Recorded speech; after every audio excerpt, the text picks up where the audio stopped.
Welcome everybody to the Carpinteria Unified School District public meeting of the Board of Education, November 27th, 2018. We're going to start by standing and saluting our flag. Pledge. I pledge allegiance to the flag of the United States of America and to the republic for which it stands, one nation, under God, indivisible, with liberty and justice for all. All right, thanks everybody for coming out. Just a reminder that if you want to speak tonight, there are blue speaker slips up there. If you're going to speak to a specific item on the agenda, please note that. You'll give it to Monica over there. And we also have just a public comment time for things not on our agenda. Okay? All right. So we're going to start with C2, our closed session report. C2A, student matter, student case number 1617012. I think we have a motion.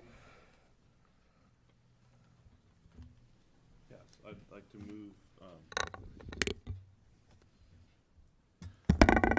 I move that student 1617012 has had their orders of expulsion terminated, and they and their parents have requested that the records of their respective board-assigned expulsion orders be expunged.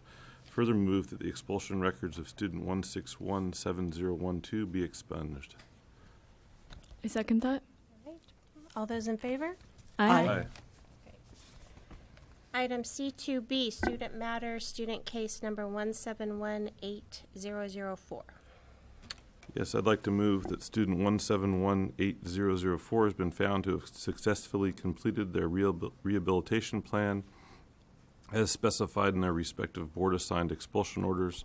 Further move that the order for expulsion be terminated for student 1718004. Second. Okay, all those in favor? Aye. Motion carries. All right, C3, approval of minutes. Can I get a move motion? that we approve the minutes of the regular meeting on October 23rd, 2018. I'll second that. Okay, discussion? All those in favor? Aye. Great. C4, approval of agenda and consent agenda. Move to approve. I'd like to pull items D4 and D5. A second. Can we get a second first? I second that, and then I'd like to pull D4 and D5. Okay.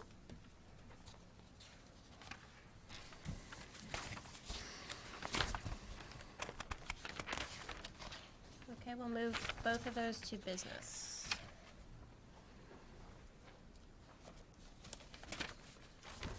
All right, all those in favor of the amended consent agenda? Roll call. Maureen? Aye. Rogelio? Aye. Jacqueline? Aye. Michelle? Aye. And I'm aye.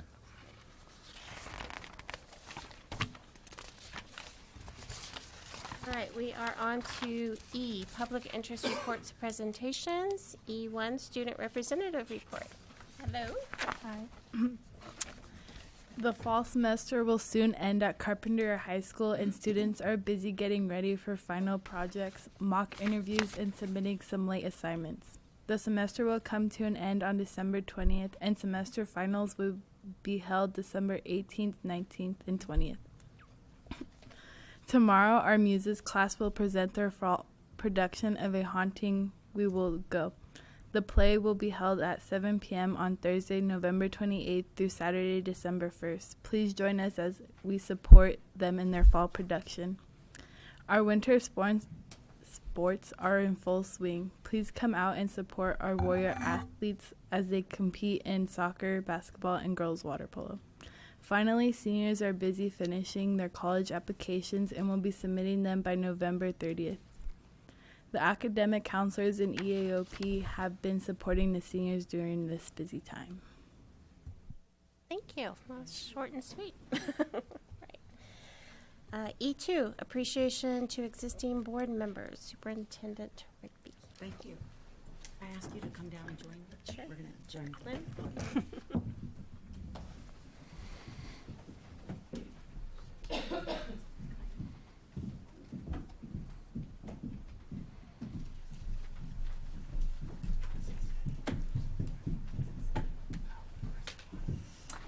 So this is a very special night. We want to acknowledge and thank you and appreciate all your service for the past 4 years in leading our school district. And so we have a few tokens of our appreciation. So I'd like to begin with Michelle.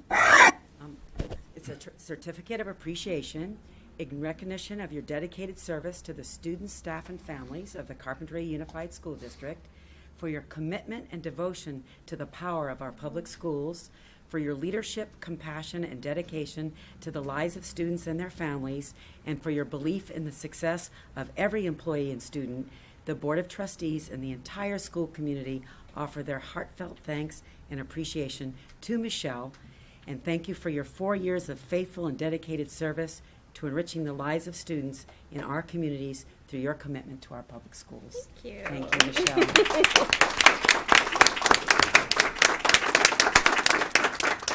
We have, Oh, awesome.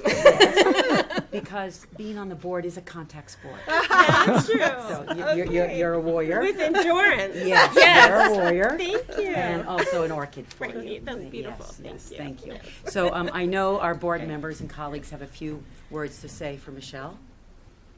Well, I have words to say for both of them, and I think I've been trying to think for the last week or so on how to summarize the two of you, and I think sacrifice and commitment is a pretty good way to boil it all down. You both have been incredibly committed to this school district.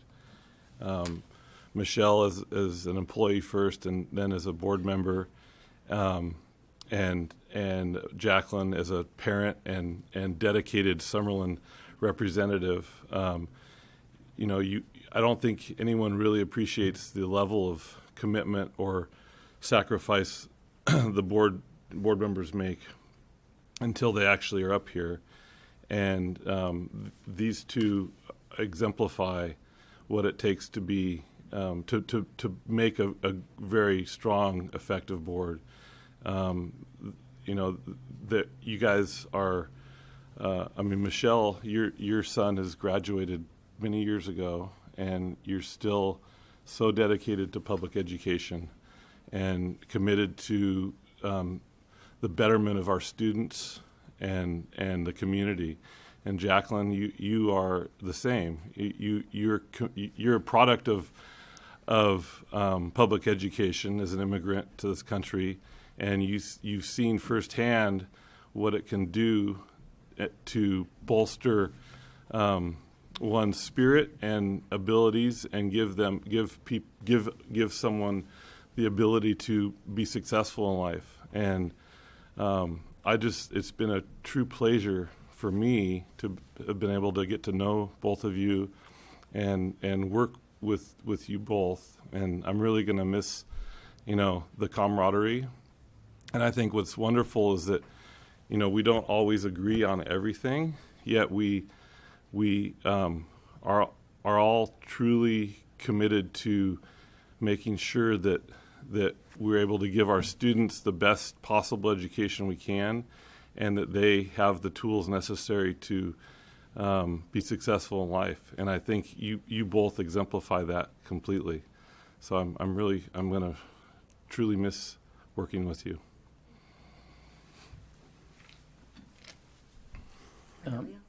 Michelle and Jacqueline, both of you, thank you for your service. Both of you being on the board, I think 4 years or so, speaks for itself. And thank you again for hundreds and hundreds of hours dedicated to the Summerlin community and the Carpinteria community. Thank you again. And simply onward. Thank you. Thank you. I actually have a few words, but I need my notes, so I'm going to go Okay. back up. Well, I have a final statement at my board communication time because I have to write something too. But I want to say just some of the highlights of being on this board is Mr. Bison's class. I love you guys coming here. Every time you come, I love watching your expressions. as we debate up there. At our last meeting, we had several of the students get up and tell us what their experience has been like. I just love you guys and love that class. So you guys have a great teacher. I also am really gonna miss doing the school walkthroughs because when we do that and seeing the teachers in action and the students just so engaged makes us continue to want to participate in the public education setting, which is challenging. So I want to thank you for the 4 years that I served. So are you going to do it up there? Yeah. So it's been 4 years, 6 superintendents and interims later. It's quite a bit. Here we are. It hasn't been an easy stint, but it's definitely, this past 4 years, been an absolute honor for me. And a huge reason for that honor is that I was able to serve it with you. And I think our rapport and friendship gelled from our CSBA training, those first few weeks that we took office, where we received bonded over trainings on budgeting, on governance, where we learned about board votes and speaking as one. And of course, the also important board neutral phase that we were asked to maintain. And I think our friendship and rapport has made this journey just meaningful and at times even fun, despite all the challenges and some of the gut-wrenching decisions that we've had to make together. I think being a good board member and representative for CUSD is so much more than what we do and the decisions we make here on the dais. What we do away from this venue, beyond the official title that we hold, are key to our effectiveness as trustee. And even before you were a CUS trustee, you had already given so much to this community through your leadership with the Kamchatka Children Project. And as a trustee, you've brought your experience and expansive knowledge of early childhood education and public education in general to benefit all of us. I think, but more important than that, more important for me, is that you've brought this calm, thoughtful, just grounded demeanor and viewpoint in considering issues and challenges that's brought before us. These qualities have been vital in your last year as board president, when you've taken on the challenge of bringing this board to reach a decision and moving us forward. It hasn't been easy. We've had instances where discussions has become contentious, emotionally charged, or even when I'm at a loss for words, I can always count on you to be clear, to be concise in your thoughts, backed by examples or data or policy that you've somehow held all in your head. And then all I have to do is say, I agree with Michelle. So that's just, you made agreeing with you easy. Like Andy said, we haven't always agreed, but I could only count a couple of times in this past 4 years where I disagree, but it's during those times that when we disagree, when we don't share the same viewpoint, that we have different vote, that I respect you more. Because we can publicly discuss our differences, state our case. We can reach a vote where we don't agree, but we still honor and support each other on and off the dais. And we can acknowledge our differences, but know that we share the common goal, and that is to serve the children and the community the best that we can. So our journey as trustees end tonight, but I look forward to collaborating with you on that book about being board member in a small unidentified beach town in California. Needs to be changed. Michelle, you've been a great trustee, but you, more importantly, you are what my mother-in-law would call a mensch. You're just a good human being, and it's been an absolute honor to serve with you. Thank you. Sorry for running on, but I love her. Come back back down and get your. Please join me in thanking Michelle. Thank you, Michelle.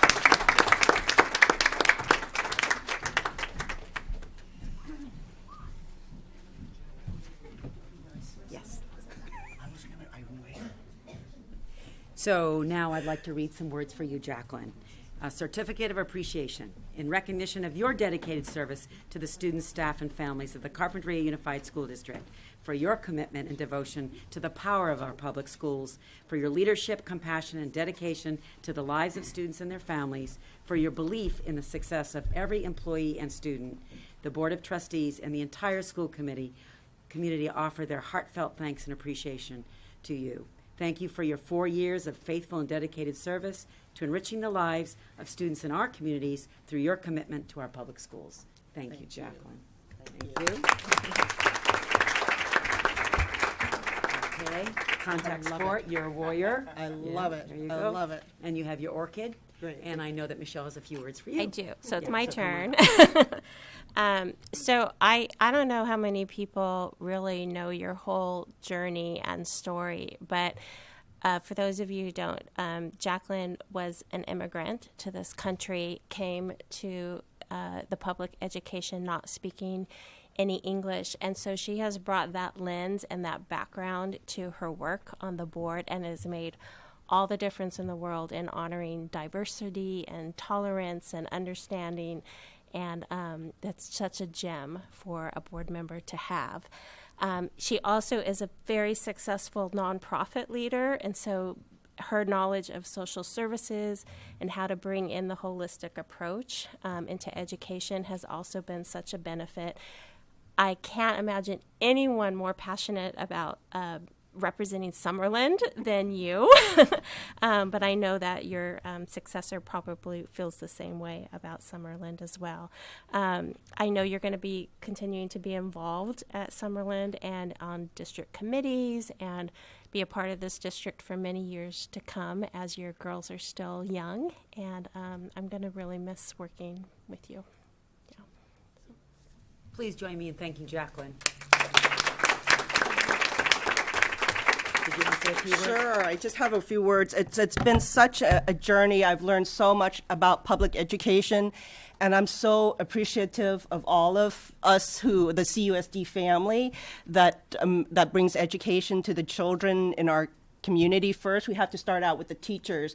I volunteer in my children's classroom, and you guys have a job between all the curriculum, the timeline, not to mention all these drills of shutdown drills and shooter drills that we've been going through lately. You guys have just a massive task, and you guys do with such grace, and thank you so much. I also want to thank the administrators. You have been there with us for this last 4 years of transitions through 6 superintendents, through floods, fire, evacuation, and through all that. Students continue to be taught, and kids go to school and know that they're safe. So thank you for that. I want to thank our staff, all of our staff, all over CUSD. You guys have been such a huge support, Maureen. You do the most beautiful budgets. Monica, and of course Jolene before you, thank you for all you do to keep us online on time, and an occasional hug here and there. And of course, thank you, Diana. Best unanimous decision this board has ever made. And thank you for keeping a laser focus on children and their education. I appreciate that so much about you. And of course, to my fellow board members, it's been such a journey. Thank you for being there with me, and I, as I step down tonight, I look forward to continue to engage with you all from right here. So, thank you. Yeah, thank you, Jacqueline. Thank you, Monica. Thanks. Very nice. All right, thank you, everybody. We are going to move on to superintendent report. Thank you. Okay, I have several items tonight. The first item that I wanted to share with you is about parent involvement. We all know that parent participation in their children's education is critical to student success, and we were so pleased with the high parent attendance rates for parent conferences this past week. Our elementary teachers prepared very carefully to help parents understand student progress and to provide at-home strategies to reinforce reading and math skills. And at Summerland, the students led their own parent conferences, and the students were very excited to share their progress. Additionally, during this past month, each school provided a variety of opportunities for parent participation. At Canalino, the Canalino teachers facilitated a math family night, welcoming students and their families to work together in grade level groups to solve math problems, play math games based on their Bridges curriculum, and to engage in math challenges. At the middle school, parents and students participated in the Fuse Night. That's the Family Ultimate Science Exploration. It's sponsored by UCSB, and families and their students rotate in 30-minute sessions through 3 different science activities related to physics, chemistry, and biology. The UCSB science and engineering students, both undergraduate and graduate, along with SBCC students, they lead those hands-on activities. And the activities were chemistry in the bag, electromagnetic motor, and GAC and non-Newtonian fluid. The AHA parent group staff also joined CUSD parents this past month at the CMS library to discuss how social media, gaming, and online activities affect our students. Helpful information was provided on how to have skillful conversations and boundaries about digital responsibility and tips on how to manage your own digital use. Another event that we attended was the United Way for Literacy Education Forum. United Way sponsored a panel of educators, including our very own Canalino principal, Jamie Pursoon, who's with us tonight, to discuss how bilingual instruction is supported in schools throughout Santa Barbara County. The panelists discussed best practices, measurable outcomes, and the seal of biliteracy. So there were several questions that Jamie responded to, so I included in the report. She responded to how the language program, the dual language program, was started at her school, what were the challenges that she faced during implementation, how do you provide ELL support during or through dual immersion, how do you engage parents in the process, and how you successfully recruit teachers with the credential requirements to teach dual language. As was mentioned tonight, the CHS Muses are producing their fall production, A Hunting We Will Go, and that's a mystery comedy by Tim Kelly, so that's this week. You don't want to miss it. In addition, Principal Corneo and I visited the STEM Best Practices Showcase at Santa Maria High School, where students were engaged in rigorous hands-on curriculum and project-based learning in engineering and technology pathways. The Santa Maria High Career Plus Engineering Lab offers a broad range of learning experiences for students, which includes alternative energy, architectural design, biotechnology, communications and construction technology, digital electronics, environmental technology, manufacturing technology, material science, robotics, automation, and transportation technology. So Gerardo and his team will develop an engineering CTE pathway for the high school next year. And the last item is the Measure U team. They continue to focus on construction for the Gen 7 classrooms. And at Canalino, of course, in the family school, the students and teachers are really enjoying their new classrooms. At the high school, the crews continue to do finish work inside the Gen 7 classrooms. They've built the retaining walls and the benches, and we hope to move in at the end of January. In the middle school, contractors are finishing their work on installing those classrooms.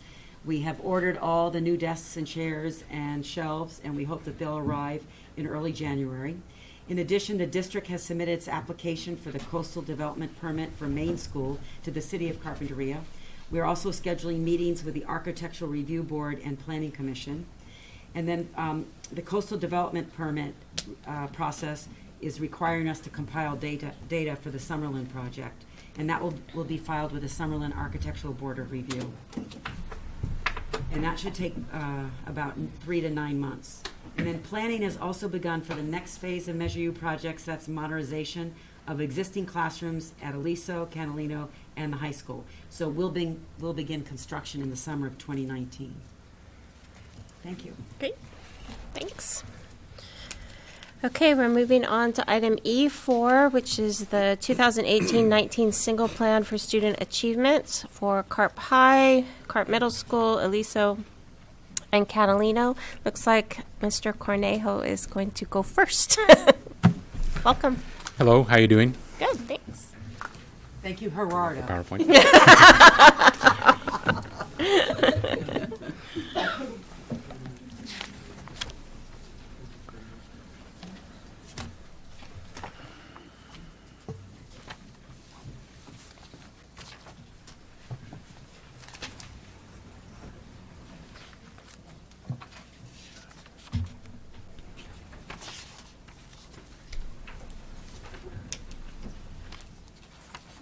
Thank you.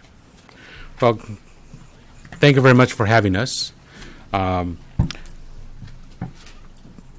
High School's CASP scores, as you will see, were not the best last year, and we'll continue to work on how to improve those. But I'm going to take you through a journey of what our single school plan is and how do we intend to encourage our students to do best. So Carpenter High School is about 611 students. We continue to be one of the smallest comprehensive high schools in Southern California. And like I always say, we're the best high school south of the North Pole. So we have 72% of our students are Latino, 24% are white, about 2% are Asian, and 1.6 are multi-ethnic students. Of those, 60% are economically disadvantaged and 20% are English learners. Some 10 years ago, that English learner percentage was almost 35%. These are the test scores from last year for our language arts. If you see from left to right, you will see that we basically have inverted the gains that we have made over the years. We only test in the 11th grade, so unlike the lower grades, we have to wait to see our results. We teach our students in the 9th, we teach our students in the 11th, in the 10th, and then we don't see the results until they take the test on the 11th. One of the things that happens during the 11th grade is also the students have to take all the AP classes, AP tests to go with that. So for the first 2 months of May, they've been testing, and then we try to test them the last week of May to do this. So one of the things is we're going to continue to encourage the students on how to take this test seriously. One of the things that the Cal State system is going to pursue is the early academic program. But the students have to opt in, and that's to make sure that the students are able to get into a college-level math class or English class without being assessed. The students that were our representatives in the site council actually mentioned that last year, and most of these students here who took the test, recognized that the 11th graders last year were not focused on taking that test. Last year was a unique year at Carpenter High School. We lost 20 instructional days. And that's not an excuse, but by missing 20 days, it does take a significant amount of time to come back and get into the motion of being a student. The CASP is divided in, the test scores are divided into 4 categories, which is exceed or exceeded, met, nearly met, and not met. And if you can see that most of our students ended up in the nearly met and not met. Last year, we had almost 60% of our students in the other category, in the exceeded and met category. And actually, last year, we were one of the most highest performing high schools in the county. This year, we did not do that well. This is for math. Again, you will see that most of our students are at the nearly met or not met, and that basically erased the gains that we have made. And I want to also mention that these are different group of students. So the students that took the test in 2015, 2016, there's no comparison to any other group. There's no cohort data that we can follow as we move forward. That being said, we are working with the guidance of our superintendent to find a data system so that we are able to do some cohort data analysis for our 9th and 10th and 11th graders. But one of the things that we need to do is also practice more on how to take that test. You cannot do well on a test if you don't have the opportunity to practice, learn the tools that are part of that test, and that is something that we have worked into the calendar this year. Last year, Prior to the fires, we were going to be working on taking the assessment in part of the finals, but we had to scrap that. So when they came back from the school, from the semester break, they did not spend enough time practicing for the tests.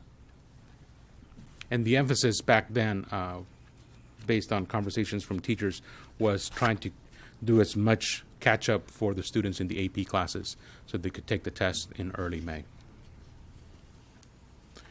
The action plan for our English language arts, if you can see, is provide opportunities for professional development with our new curriculum, My Perspectives, and develop more opportunities for assessment that mimic the CASP.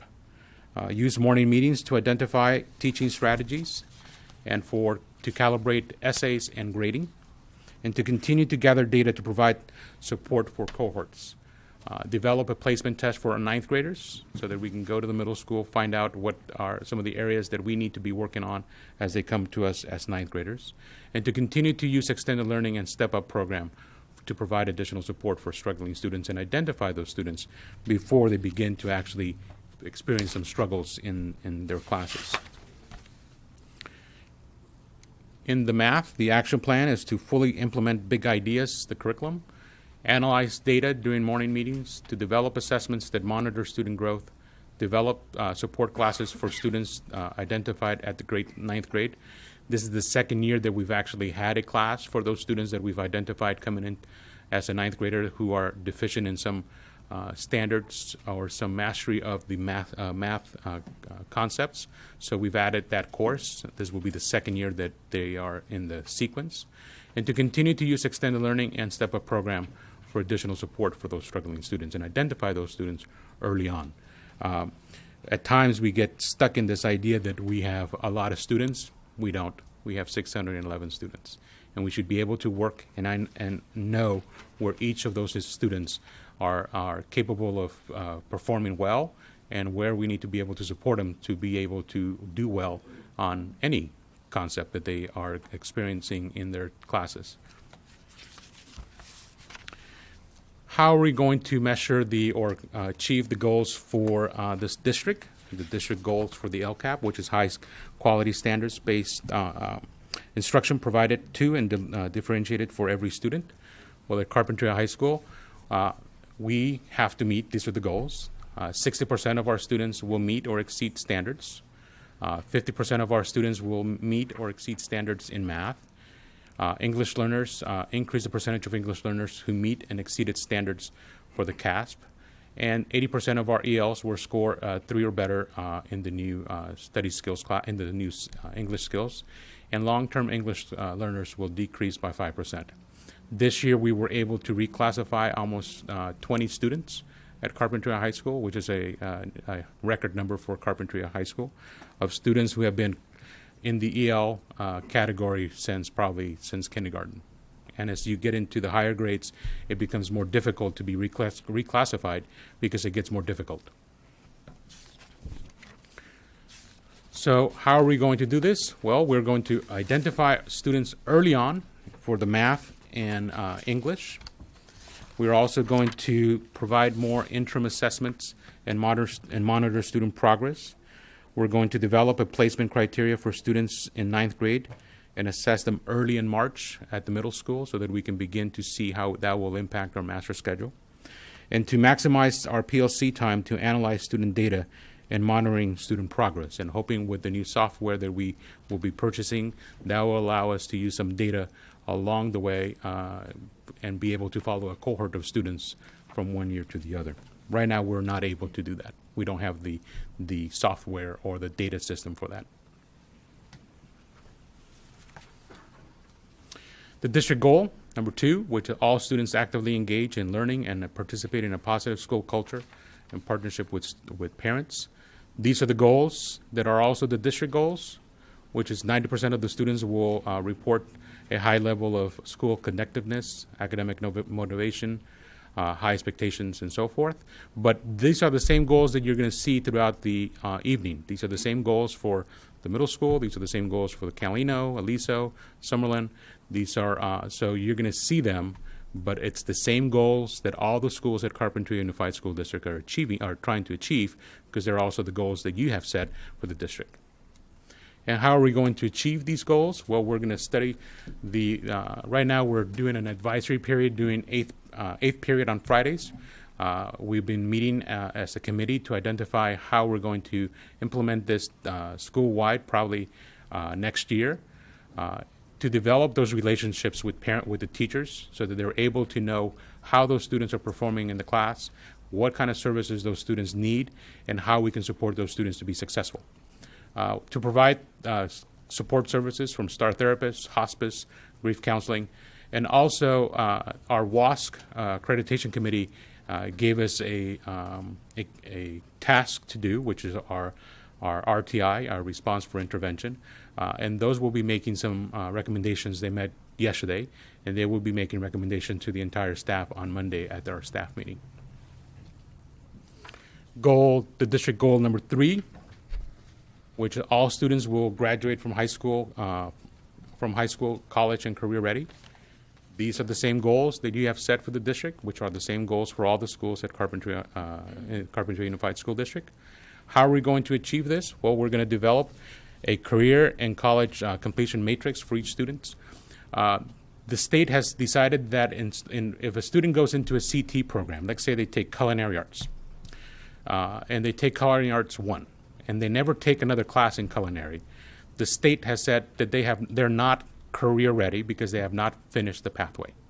So now what we're going to have to do is we're going to have to follow each student and develop a matrix for each student and figure out how we can bring that student back into the pathway so that they're able to complete that, and we are actually given a positive point in the college and career readiness performance standard. Increased dual enrollment courses. We're in conversations with City College. We are hoping to add zoology next year. We're hoping the coming semester, we're adding Anthropology 104. So we are hoping to add more courses because dual enrollment also gives us additional points for the college and career readiness component. We're going to adjust parent and student college workshops for the first 5 months. Right now we have some workshops for parents that are happening second semester. We're going to move them early on so that if there are any questions, we can use second semester to address them rather than finding out those questions in the second semester and not have enough time to address them. Identify students in CTE courses and develop internships and job shadowing opportunities for those students. And increase credit recovery opportunities for students. We're using Edmentum right now.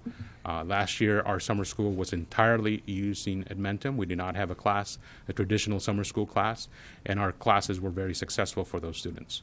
The Edmentum program allows the students to take an assessment early on, and it only gives them a prescription of a curriculum of what they actually need. So they don't have to be sitting there learning something that they've already understood, but rather they're working on something that they need to master in order to be successful. Questions? Questions and comments for Gerardo? I have some. Okay. How many 11th graders were in this cohort? About 160. 160. Okay. So you were about even if you just focused on the nearly met, 27%, so that's like less than 50, right? Yeah, Kids? so Okay. in our with such a small number, 3 students make a percentage. Yeah. And just kind of comment that the CASP scores went down in every single district throughout Yes. the state. So it was just a weird year for one. But one of my questions is, I know you were talking about looking at software for tracking. Have you guys identified, or are you going to develop formative assessments for 8th, 9th, and Yes, 10th to go we along actually, with that? our curriculum council committee met last week, not last week, 2 weeks ago. Yeah. And we are actually having a demonstration on December the 5th. And we've invited the department chairs to come and take a look at what that software is able to do.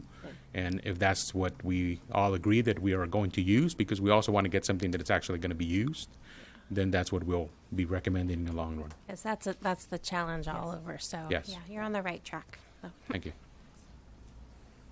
And I just want to emphasize, the test scores that you see are 3 years of different students. Yeah, I know they're all we, different We cannot, cohorts, but- even if you try to follow how they did in 8th grade and then follow them through, it's trying to decide or figure out who took that test in 8th grade and who didn't. The math test students in our Math 3, regardless of whether they've been in Math 3 or not.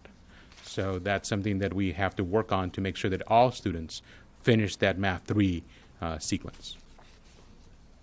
I do find it curious that CDE doesn't provide you cohort data. Right? I Right, know. because especially in communities where Yeah.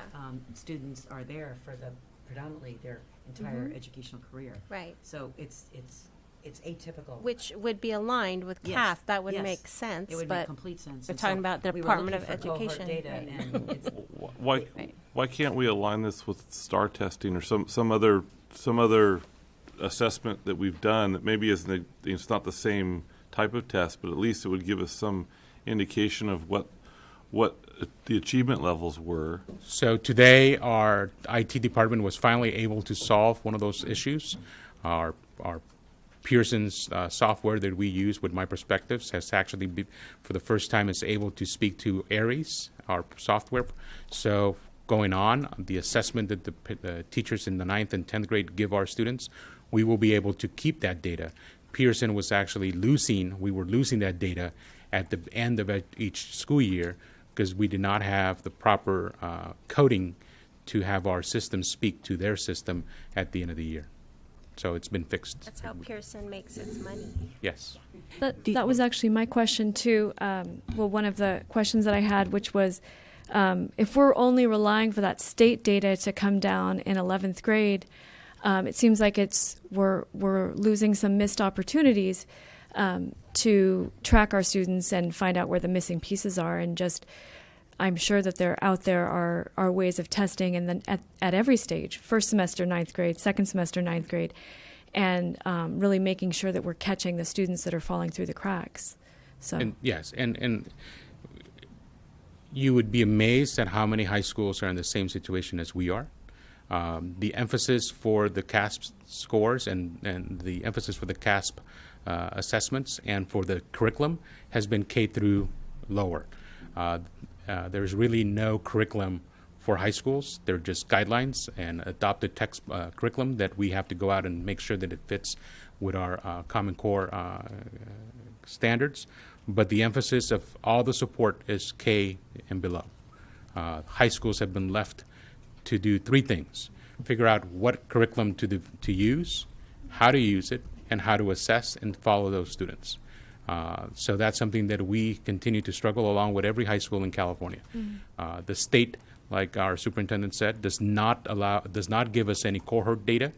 So if we are able to purchase the software that we hope to have in the near future, we will be able to do a lot of that at the local site rather than waiting for the state to provide us that data in August or in October like they do currently. And actually, Maureen, that was the recommendation from WASC, is that we invest in a tool, a software tool that makes it much easier for teachers to develop those interim or formative assessments so that they can actually monitor the progress of students much earlier than just at 11th grade, and not with such high stakes testing as the CASP test. So that's you're right on point. That's exactly what was recommended. And the teachers, Gerardo's team, leadership team, has also recommended that we continue to investigate a software to replace their former EDMS program, is what they used a couple years ago, but that is outdated. So we're looking at several tools right now. Is there any correlation with this data, test scores, and graduation rate or college placement? No. So, okay. Our graduation rate is in this 96 percentile. Our college and career readiness, you'll probably get to see here soon, as soon as it's unembargoed, the great stride that we've made. So it's Just our testing. data. This reflects how the students did in 1 week of the school year. It seems to me, just in listening to all this and not being, in the mix, that we're becoming more and more reliant on this data that we we're having more and more trouble interpreting.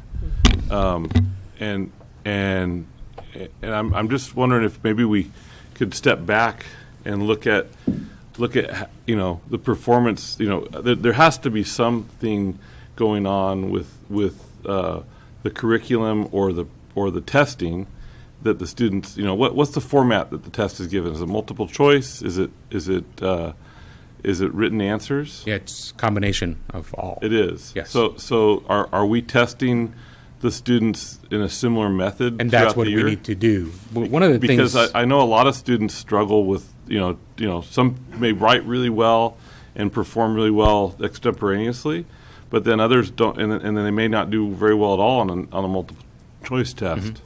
the idea of having this data system is so that we do not have any surprises. So that we can follow, let's say, Andy in 9th grade, and we give him an assessment, and we actually give him an essay, and the teachers are able to give him a score, and then they're also able to give you a test on the computer, and they say, oh, he's meeting the standards.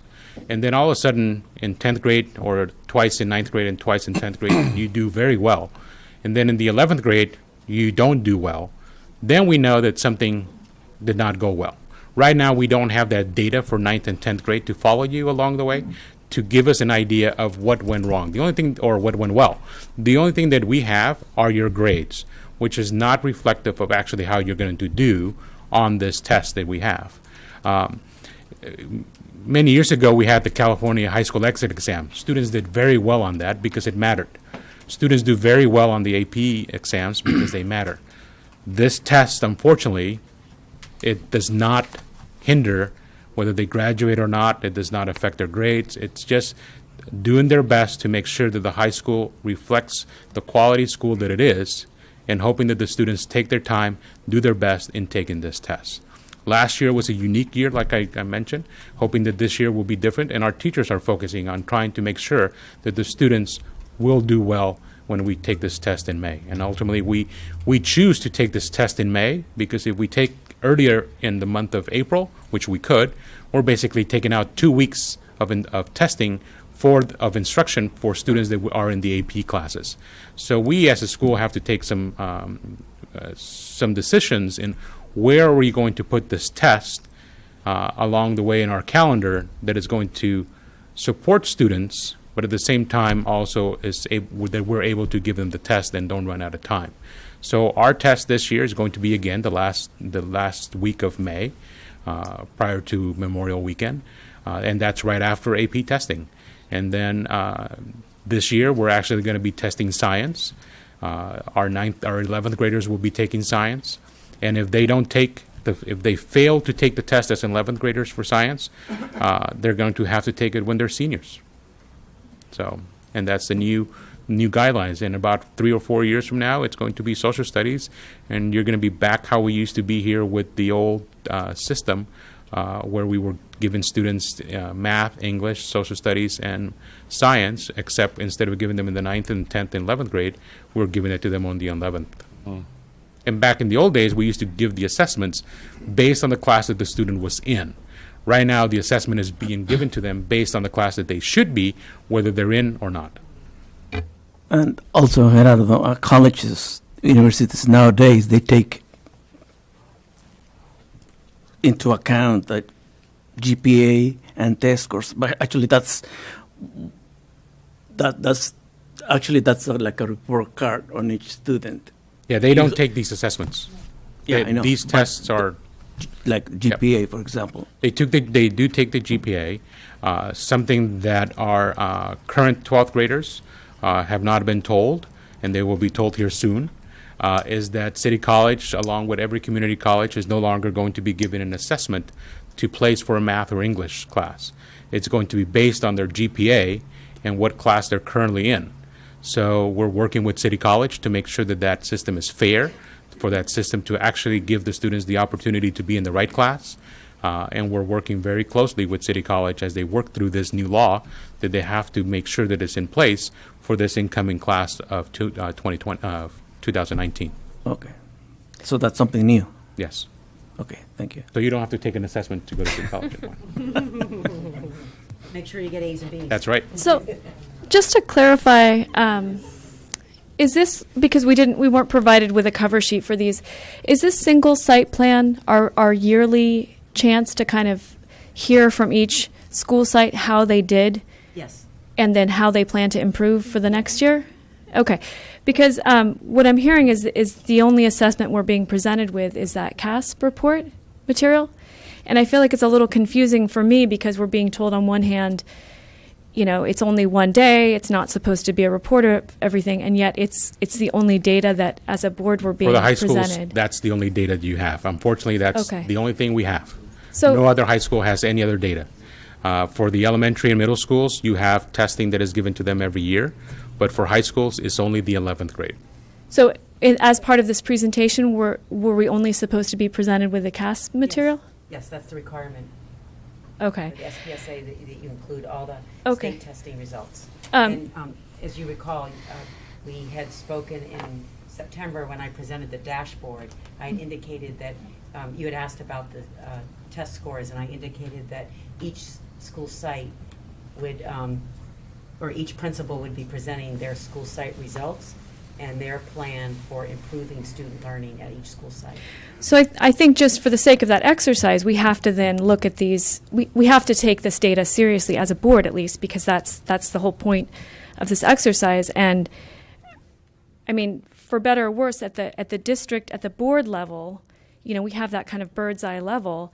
And I mean, I think we're all in agreement that test scores are kind of the bread and butter of what we're trying to figure out as a board. You know, how to improve things. And this is not, you know, I don't think anyone here would say that this is a great result. No, and we're not saying that. Right. And I think the question I had, because the goals in terms of our goals for achievement felt very familiar to me. I just was wondering how different they were from last year. They're the same goals from the LCAP that you've approved as the board. Okay. Because, you know, we all know the definition of insanity, which is to do the same thing and expect a different result. I mean, obviously, we're going to have a different year. We won't have the same 20 lost days. But I think I just would have liked to have seen more analysis, or at least to understand more the analysis that's going into. There's so much great data out there around how to improve schools. And I do believe that we should be moving more and more towards data-based decision-making. And I agree with you. And so, anyways, I understand that last year was sort of a baseline, and that's great. But to use the same goals, not having really gotten closer to them, I'm not sure I understand the logic. Yeah, those are the goals that you approved as board members and as the governing board of our school district, and those are the goals that you gave the schools to follow. So those are the goals you gave us, and those are the goals that we will continue to follow unless you change them. But Maybe the action items? Are the action items the action different? items are different. Okay. So, but I just want to emphasize to you, I don't judge the quality of education based on the test scores. I judge the value of education of the program, the educational program, on how well my students are doing in their academics, their grades, how many students are getting into the colleges, how many of the students are meeting A through G requirements, how many students are meeting the placement exams into City College, how many students show up to school every day, what is our truancy rate, how many students are not being suspended, and how many students feel that they're safe at Carpentria High School and they're being challenged every day. That's how I see it. And the dashboard, that's what the dashboard also measures.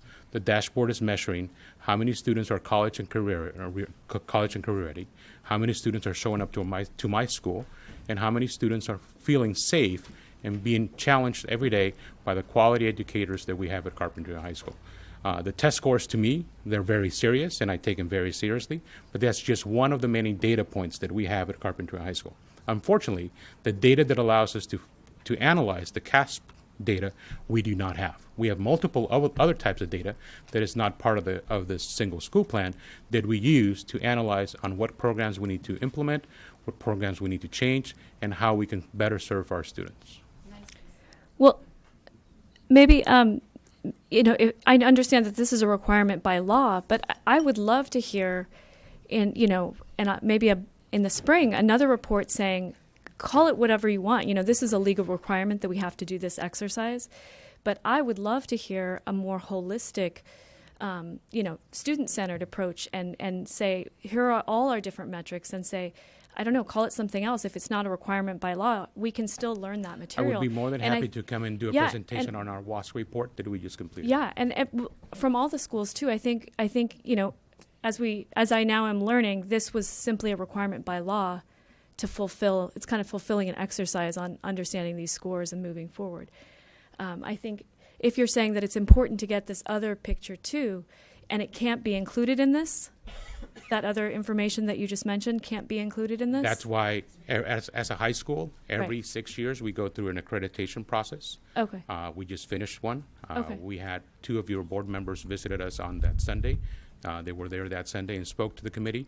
The committee members also heard from students. They heard from almost 100 students. They heard from teachers. They heard from parents. And they were amazed at the quality programs that we have at Carpenter High School for such a small school. They were amazed at the fact that we're an open campus with no fences, and that the students feel safe. They feel they have a relationship with an adult, and they feel that they can go to anyone on that campus, and that person is going to be a champion for them. Mm-hmm. That's very important for us.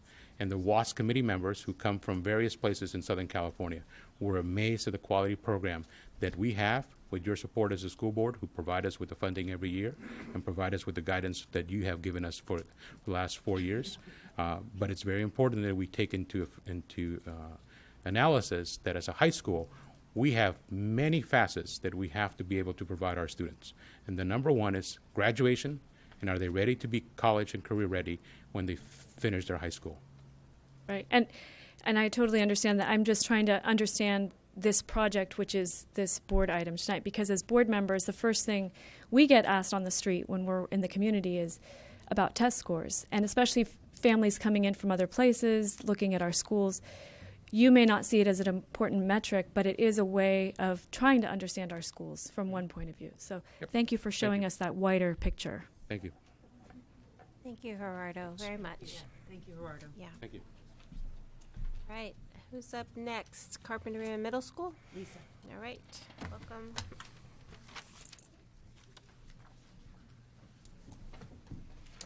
Hi, good evening, board members. I'm Lisa O'Shea, the principal of Carpinteria Middle School, and I'm eager to share our single plan for student achievement with you tonight. Monica, you're getting it.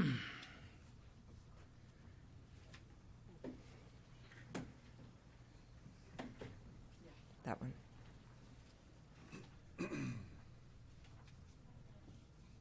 Oh, gotcha. Great.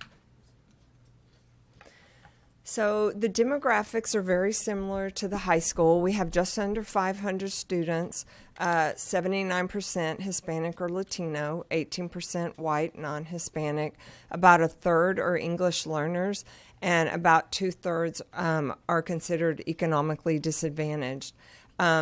Gerardo and Ray a few times have sent some of their students over to our school to play spike ball, and that's a picture there that you see of that activity. So back to the CASP results for the English language arts. The sixth graders, about 38% of them met or exceeded standards.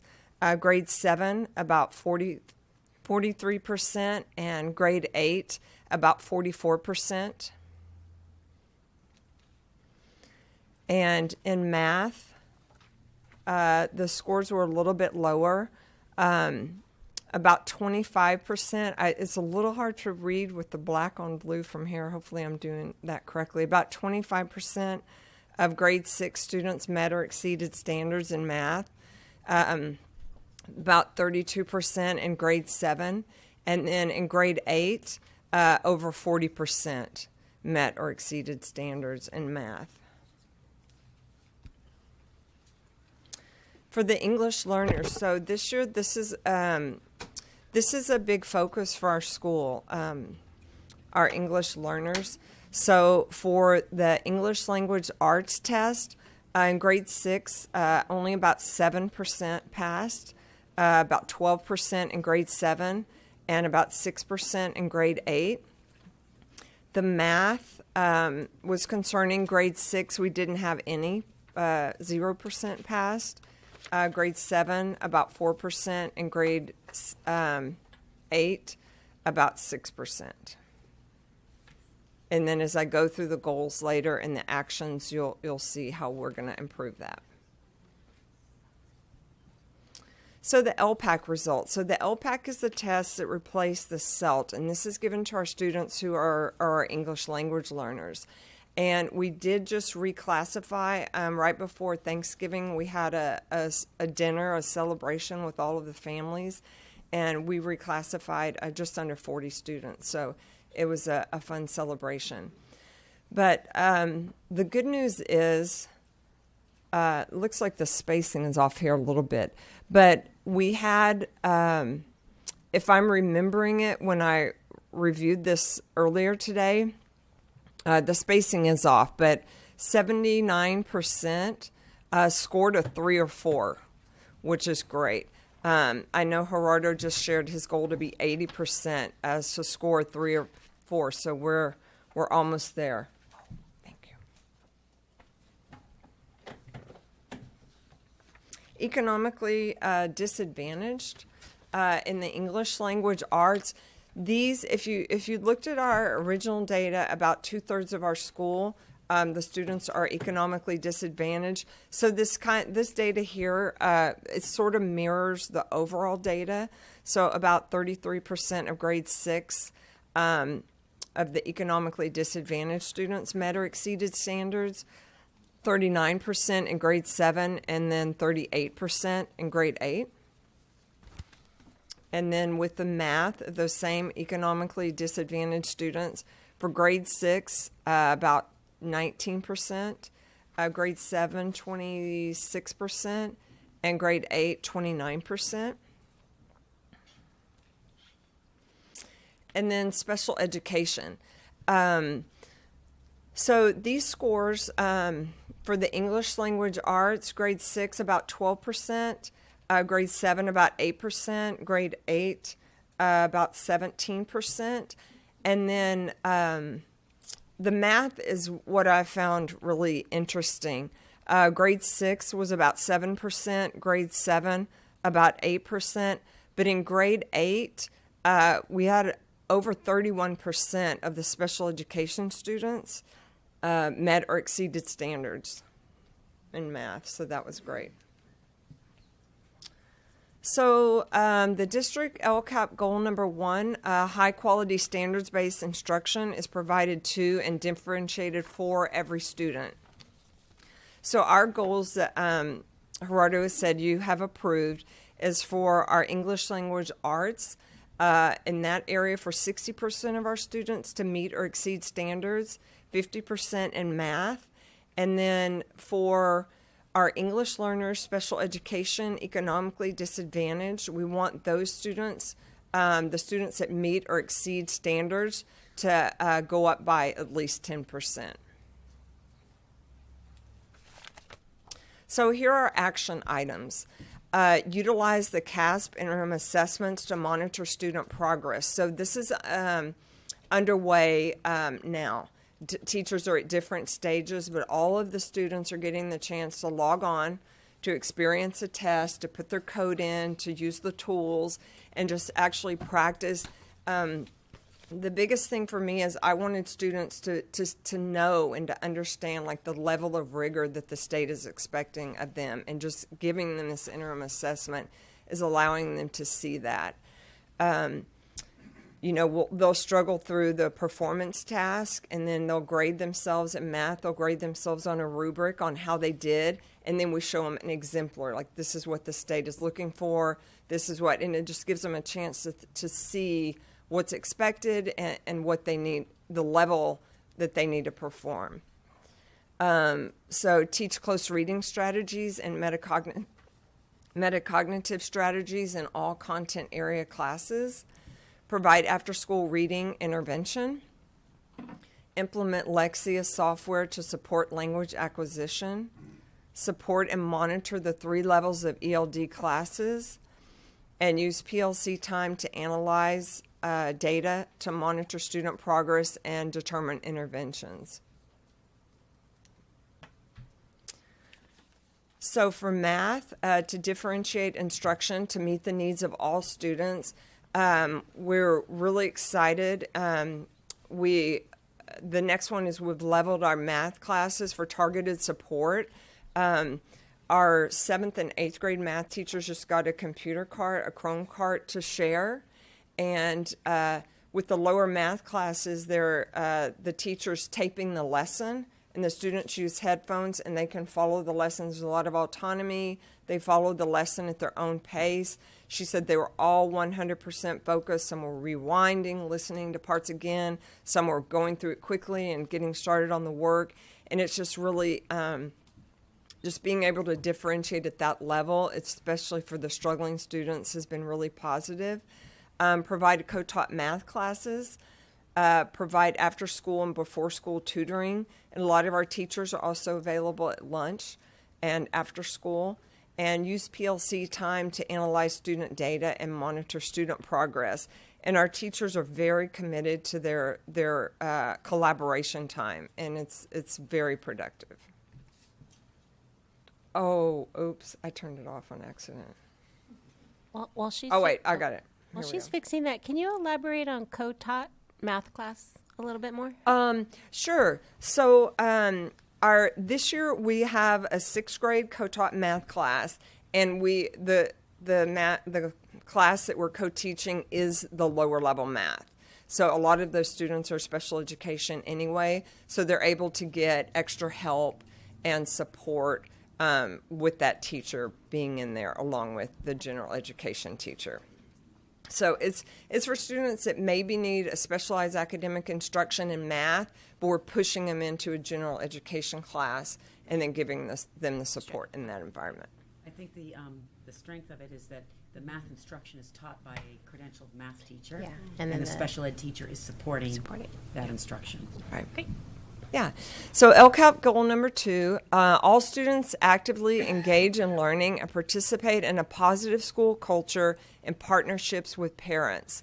So our goals here, 90% of students will report high levels of school connectedness, academic motivation, and high expectations with meaningful participation. 95% of students and staff and parents will report that CMS is a safe and respectful place.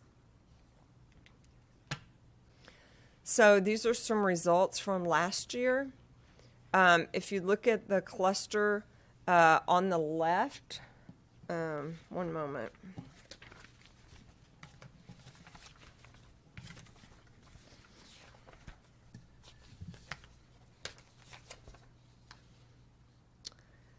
So those are mostly student questions about academic motivation and that sort of thing. And the questions on the right were directed towards parents. So those are the parent responses. So we hope through our home communication to really bring those scores up. So actions for school climate improvements. We've worked really hard this year for school climate. So our teachers, that's a picture of them attending the AHA training. So we've provided an advisory class in the morning for all students, and we provide a social emotional curriculum for them. So this is just a soft place for the students to land when they get to school in the morning, talk about, emotional intelligence and that sort of thing. We implemented PBIS strategies, so positive behavioral interventions and supports. Some of the main things there are teachers greeting students at the door, calling them by name, that sort of thing, just really establishing a climate of respect. Recognize students with positive behavioral referrals. In our weekly update, we take pictures of all the students that have received positive behavior referrals, so we're really celebrating that. Utilize anti-bullying videos in education. So through our Friday morning video, which all students view, October was anti-bullying month, so we did a lot there. We're also bringing a speaker in January to talk about empathy and acceptance and those sort of things. And we're offering AHA training for teachers. We offered one at the very beginning of school or in the summer, and then we'll have one tomorrow as well. And then provide a therapeutic counseling with a START therapist for the students that need more intensive support. And here are just some pictures of the Fuse Night. So one thing that I think is kind of nice about these photos is you can see it's sort of a family event. You see a baby, you see a small child, and this was the most amazing. I was just shocked at how many people participated because we used the entire science wing, and as Diana said before, we had 3 different sessions going on each side, and the rooms were just full. It was only for last names A through L, and so the rest of the alphabet was just like, oh, we really want to come. I'm like, for science? This is crazy, but they just loved it. And it was extremely engaging. So district LCAP goal number 3, all students will graduate from high school, college, and career ready. So we want to develop a school culture that promotes college and career readiness. So if you look at the picture on the right, those are the college banners that are in our office right now. The picture on the bottom, Gerardo was so kind to invite our AVID students over to his college day, and they participated in that.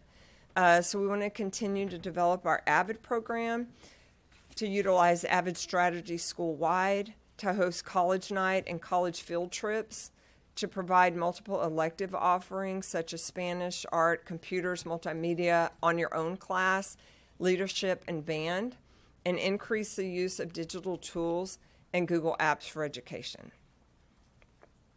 So that is the plan. Questions? Questions, comments? I do. Thank you, Lisa. I'd say the first thing, build on that enthusiasm that your Fuse Night had. And I know we're doing some. I know the the curriculum that you do have crossover curriculum with the math and the science and the English with language development. But I think we're seeing that at Aliso, at Catalino. There's this high level of enthusiasm for science because it's hands-on, and I think that engagement is going to, it'll keep the families and more importantly the students engaged, and I think we just build on that enthusiasm. The second question I had was had to do with the Healthy Kids Survey and that meaningful participation at 54%. That just struck me as like we need to identify why the students don't feel like they're getting meaningful participation. And Right. And have we done that? Have we identified that? I just know at the beginning of the year when I spoke to the staff that was my message, that when the curriculum, what the students are experiencing in the classroom is going to affect everything campus-wide. So it needs to be meaningful and engaging, obviously following state standards. But my observation has been, and I'm in the classrooms daily quite a lot, is that the teachers are really providing that. In every science class I go to, there's almost an experiment every day in any class that I go into. If I could call out Mrs. Parton, one of our teachers is here. Her English language arts class, she was doing a science reading, where the students had to read informational text and make sense of it. And so what I'm seeing, and again, I can't speak for last year, but I am seeing students, engaged in meaningful ways in the classroom. That's great. Even with the use of technology, thank you for approving the Pear Deck. Our teachers are actively using that. I saw John Fowler's lesson today that was just really, really nice. Well, you've got a really strong core group of staff members at that school. Don't I? Yeah, you do. And I agree with you 100%. Yeah, and I think we just build on that. Yes. The enthusiasm that we're obviously seeing with these parent family nights. That's great. Thank you. this represents last year.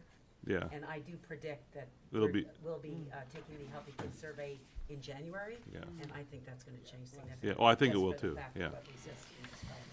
You know, especially we have a lot of room to grow with our English learners, and our ELD classes this year are really intentional. There's a lot of stations, and the students have to produce a certain thing at different stations. They're using Google Forms to get immediate feedback, and it's not an easy class for them, but they're growing.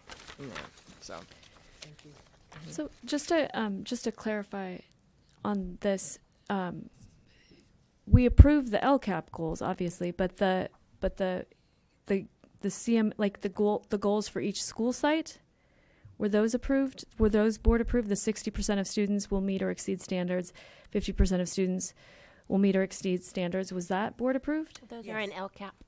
Those are part of the LCAP. But then the ways in which you approach those can change every year. correct. Right. Okay. I wanted to really kind of underline the success of those positive behavior referrals. My husband's a high school teacher, and it took kind of a mentality shift for him to call parents when things were going well. But the reaction from the parents and the students is incredible. So it's just rewarding positive behavior, and it's a beautiful shift. Well, that I and the think can community happen. helps out. We have a large stack from McDonald's of parfaits and cheeseburger. I mean, so we give those out. We just, our assistant principal, Jeanette Ruley, just sent off for, and we got them right away, I want to say 50 or 100 In-N-Out burgers. So we have things that we're rewarding the students with as well. But again, I think just the intrinsic idea of going home and showing the award to their parents, it's been really positive. And we also want to continue it. I set myself a reminder on the phone today in January to do like an honor roll, a high honor roll, and maybe a principal's honor roll for students who've done well academically. And then we'll go in the classroom and really celebrate that in front of all the students. I think Yeah. that'll be good too. So. And I want to also emphasize what's already been said, which is that we had our campus tours, and the teachers are amazing, the staff are amazing across the board.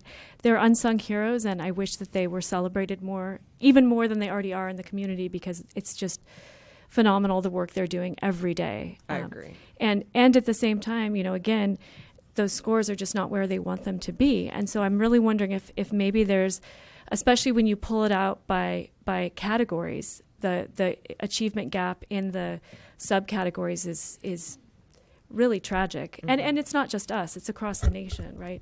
So it's just making me wonder if we need to get some sort of outside help to specifically address this, because we can't just say, oh, they're just CASP scores. Mm-hmm. It is what it is. They are what they are, and we're responsible for them. Right. And I think there might be simple ways, data-driven ways, to push on them that we're just not looking at. So that's my thought. Possibly, again, and I look forward to being before you next year and sharing the improvements, because I think especially with the English learners, there'll be some gains. Yeah, and maybe, like I said before too, maybe a spring sort of update would be helpful, rather than waiting just once a year to hear about things that are happening at each school site. Thank you, Lisa. Thank you. Lisa, I have a comment for you. Go ahead. And first of all, thank you for being there every morning, saying hello to students. The favorite part of my families. job. Mm-hmm. I mean, I see you every day, every morning there, and it's a pleasure.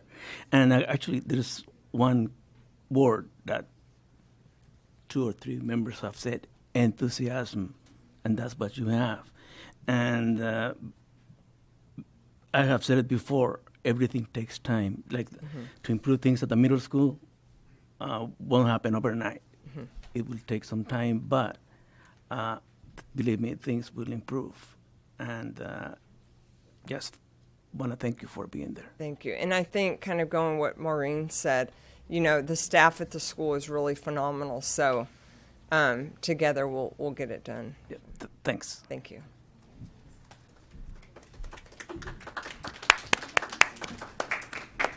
Dr. Fox and Aliso School. So we have a little bit of a different presentation.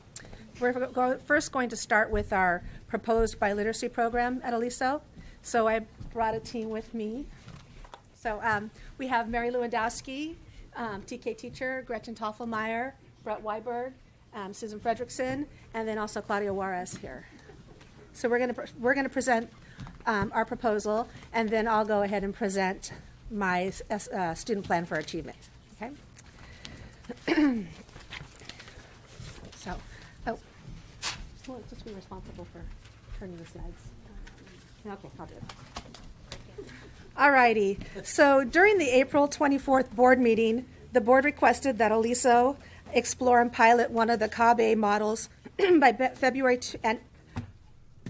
explore and pilot one of the CABE models by February of 2019, with full implementation by the fall of 2019. Since that meeting, our biliteracy committee has met with staff and parents to discuss the different models and develop a plan for Aliso. So our team, part of them are here today, met and looked at the CABE models. And CABE, which is the California Association of Bilingual Education, recommends the 6 models to support the development of bilingualism, biliteracy, and multiculturalism. So the 6 models are listed right there. And just a quick review, the 50-50 is a whole day program with 50% instruction in English and 50% in Spanish. This program targets English learners and English dominant students, and it's recommended that the ratio be 50% of each group. There's also the 90-10 model, which is the one that Catalino is using, with 50% to 90% of instruction done in the target language, increasing to 50%, 50-50. There's also a one-way, which is geared for non-speakers of the target language. There's the developmental, which is also known as a maintenance program to support English learners. There's a heritage program, which is for language minority students who want to learn their heritage language. And then there's the Flex program, which meets for a designated time of the day and focuses on foreign language enrichment, exposure, and language study. Okay. All right, so the first thing that our committee did was that we made a presentation for our incoming kindergarten parents to get their feedback. And this was both Spanish and English speakers.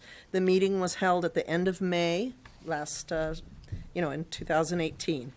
A presentation was also made to our school site council and our ELAC group. And from all these 3 meetings, we aggregated some feedback. To summarize the parent feedback, we have 2 main points.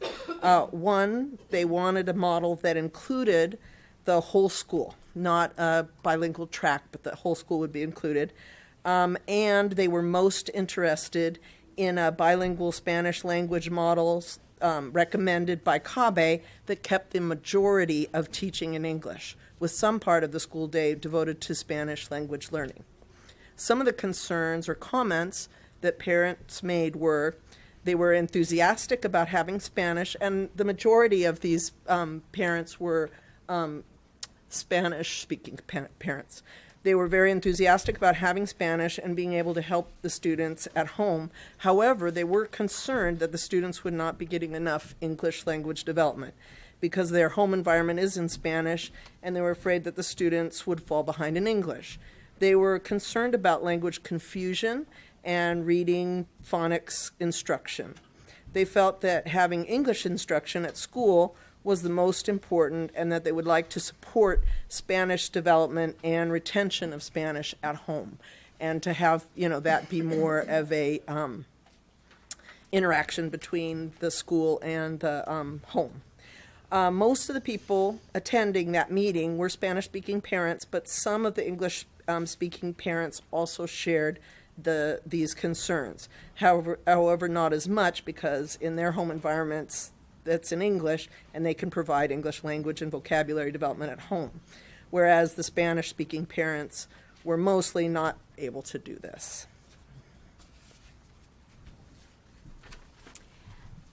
In deciding which option would be best for Aliso, we had to take a few things into consideration. One of the things was the high school state seal of biliteracy. And this was important because both the district and the state now are asking for us to increase the number of students that are receiving this seal. So we wanted to look into it and see what were the requirements. Basically, students who graduate with this seal on their diploma are demonstrating a high level of fluency and literacy in at least one language other than English. So the requirements for receiving this seal, there's basically 4 parts. One is to complete all the English language arts requirements with a 2.0 grade point average. They have to pass the CASP for the English language arts that's administered in 11th grade.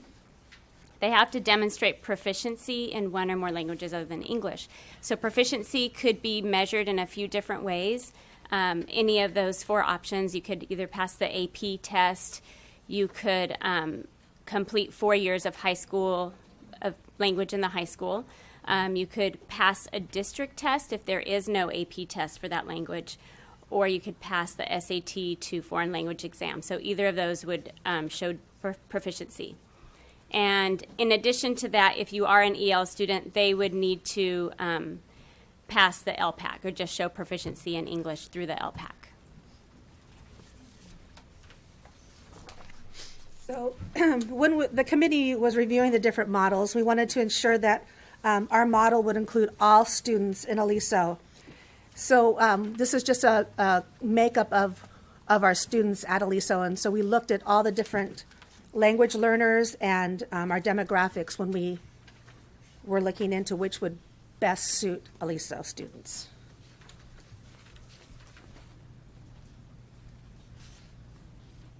All right. So our research began during the 2016-17 school year, and at that time, the superintendent, Micheline Miglis, met with the elementary staff for the purpose of providing a structured time to discuss the topic of dual language immersion pathway and the impact on the different sites.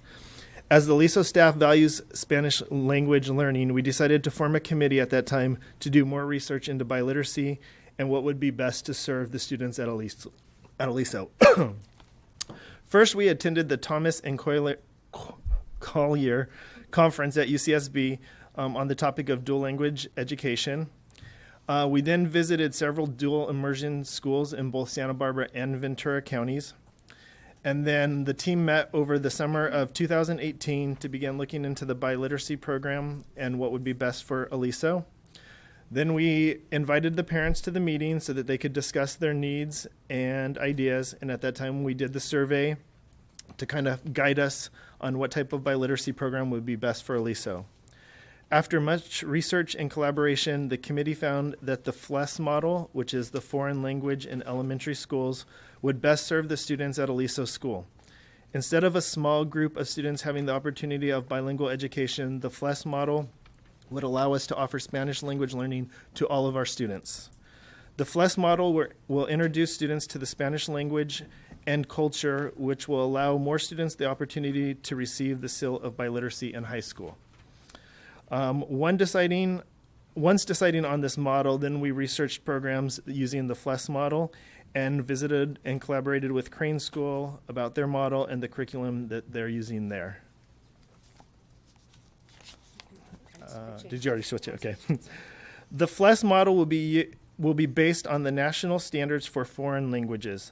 The model will develop students' language proficiency by a content-connected and standards-based program that uses an interdisciplinary approach to deliver both language and content-rich instruction through communication. The model is based on research from the American Council of the Teaching of Foreign Languages, and the research shows that students are not only able to learn the language, but are also highly engaged in learning the content through the language. So why we picked FLES is it provides students with language learning opportunities. It has a powerful effect on child's mental development and cognitive skills. It supports academic achievement in other disciplines. It enhances reading development in both English and Spanish. It positively promotes global awareness and cross-cultural understanding. It improves students' understanding of their own language. It gives students an advantage in language requirements for high school and increases employment opportunities in numerous careers and fields worldwide. Okay, and so then to get back to our purpose and our goals for FLES at Aliso, we broaden access to language for all Aliso students. This program would involve our whole school. Another one of our goals is to close the achievement gap. We would continue to provide rigorous language development in English beginning in K, but create a stronger connection between the home language and the school language, which has shown to allow English learners to be stronger in both languages. We would increase the number of EL students reclassified before leaving Aliso and develop a foundation for proficiency in Spanish, a pathway to the biliteracy certificate. This would be for both EOs and EL students. It would provide them with a foundation for bilingualism and biliteracy. And as the parent of two fully bilingual adults, in elementary school they had Spanish enrichment. And as adults, they're both fully bilingual. So it opens the door, it provides a foundation for the study later. And this will also encourage more Spanish-speaking parent involvement and raise the value and esteem of being bilingual. So that relates to that we will increase the awareness and appreciation for other cultures, people, and languages. They will be more citizens of the world, validate and celebrate the primary language and culture of our students, and provide more parent involvement, and develop skills for authentic communication and become lifelong language learners for Spanish or other languages that they may choose to pursue. So when we were looking into this, we looked at the world language standards, which were adopted in 2009 and that are up to be, they're being revised right now and adopted again in 2019. And by looking at the world language standards, we would offer students beginning in kindergarten the opportunity to begin their second language experience, and for many students strengthen their primary language. Using the world language standards that will be, we would guide our program. We would focus on all 5 of the categories listed above. Our program would focus on conversational language, but also on writing. Throughout the FLES and then model, our students have a unique opportunity to learn a second language through an exposure approach. The skills and knowledge gained at the elementary level set students up to be more successful at the middle and high school level, where they can choose to pursue more intensive world language instruction. And by working with these world language standards, our students will be able to communicate more effectively in more than one language in order to function in a variety of situations and for multiple purposes. They'll be able to interact with cultural competence and understanding. They'll be able to connect with other disciplines and acquire information and diverse perspectives in order to use the language to function in academic and career-related situations. They'll also be able to develop insight into the nature of language and culture in order to interact with cultural competence. I think I just said that. They'll also be able to communicate with multilingual communities throughout the world.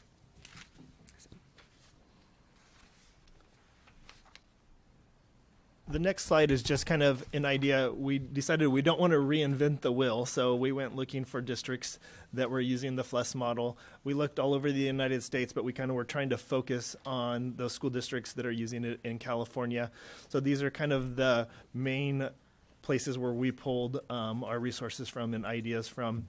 We also looked at schools that are using FLES and our STEAM schools so that we could kind of make sure we're tying it all in and keep everything going and moving in the right direction.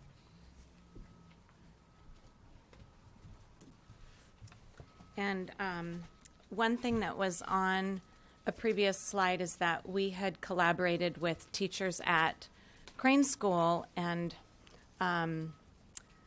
so that helped us also develop where we are now. I taught there, and I just found one of my former students who was now bilingual, and she was my Spanish student at Crane School, sitting over there. All right. In the FLES model, actually. So the way we're going to be implementing it, our plan, is to start this February as a pilot in kindergarten, and students will receive instruction in content areas. I'm already starting a little bit just to feel it out, and calendar is what we're working with right now because we do it with the number corner. Alternate Spanish and English. We are counting in Spanish. We do the days of the week in Spanish. We will be doing months of the year. We will, in February, start stories, hopefully get some Scholastic News, the bilingual edition, because that will be one of the content areas that we can teach in Spanish because it has science and social studies. Students will receive instruction by the classroom teacher. All three teachers will be able to implement this in their own classroom in kindergarten. Songs, games, using some technology, and we're excited to be able to have parent involvement from our Spanish-speaking parents and give them opportunities to read with students in small groups, one-on-one, and have cultural expansion there too. The assessments that we, just to measure how they're doing, we'll just ask them questions one-on-one. That's how we have to do assessments in kindergarten. We will see if they can greet each other, introduce themselves, identify 11 colors, count to 20, name some school supplies, name body parts. When shown a picture of family, students will name family members. Students will identify rooms of a house, identify places in the community, name the 4 seasons, identify different kinds of weather, and will name common animals. This will not be achieved between February and June of this year because we're starting the pilot in February, but this would be the goal at the end of the 2019-2020 year. Thank you.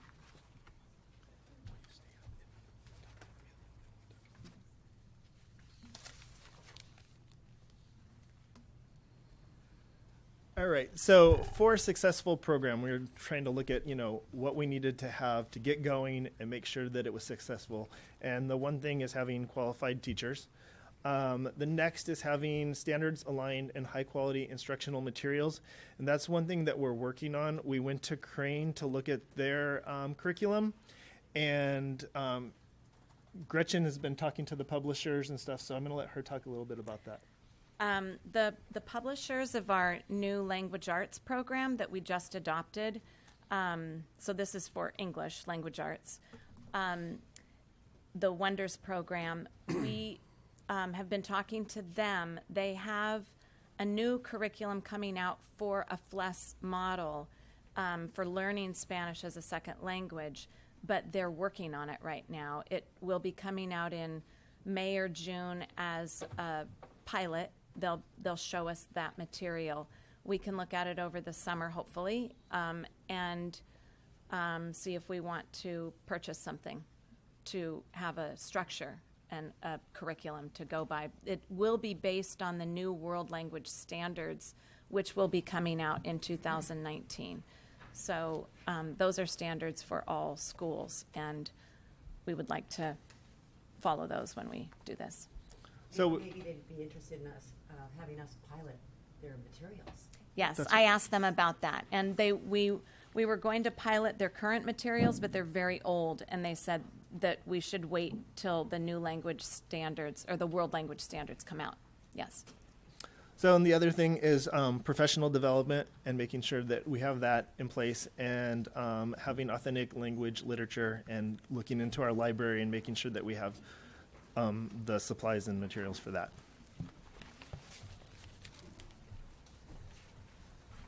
So we looked into a lot of different things, and we're open for questions now about our program. I think Oh, yep. I did. I missed my slide. Hold on.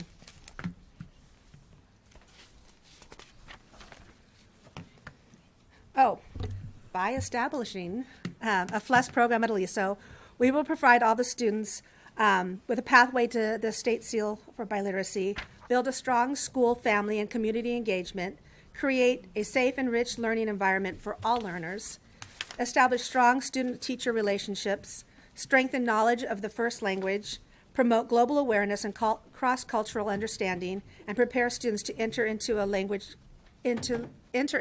classes at the middle school.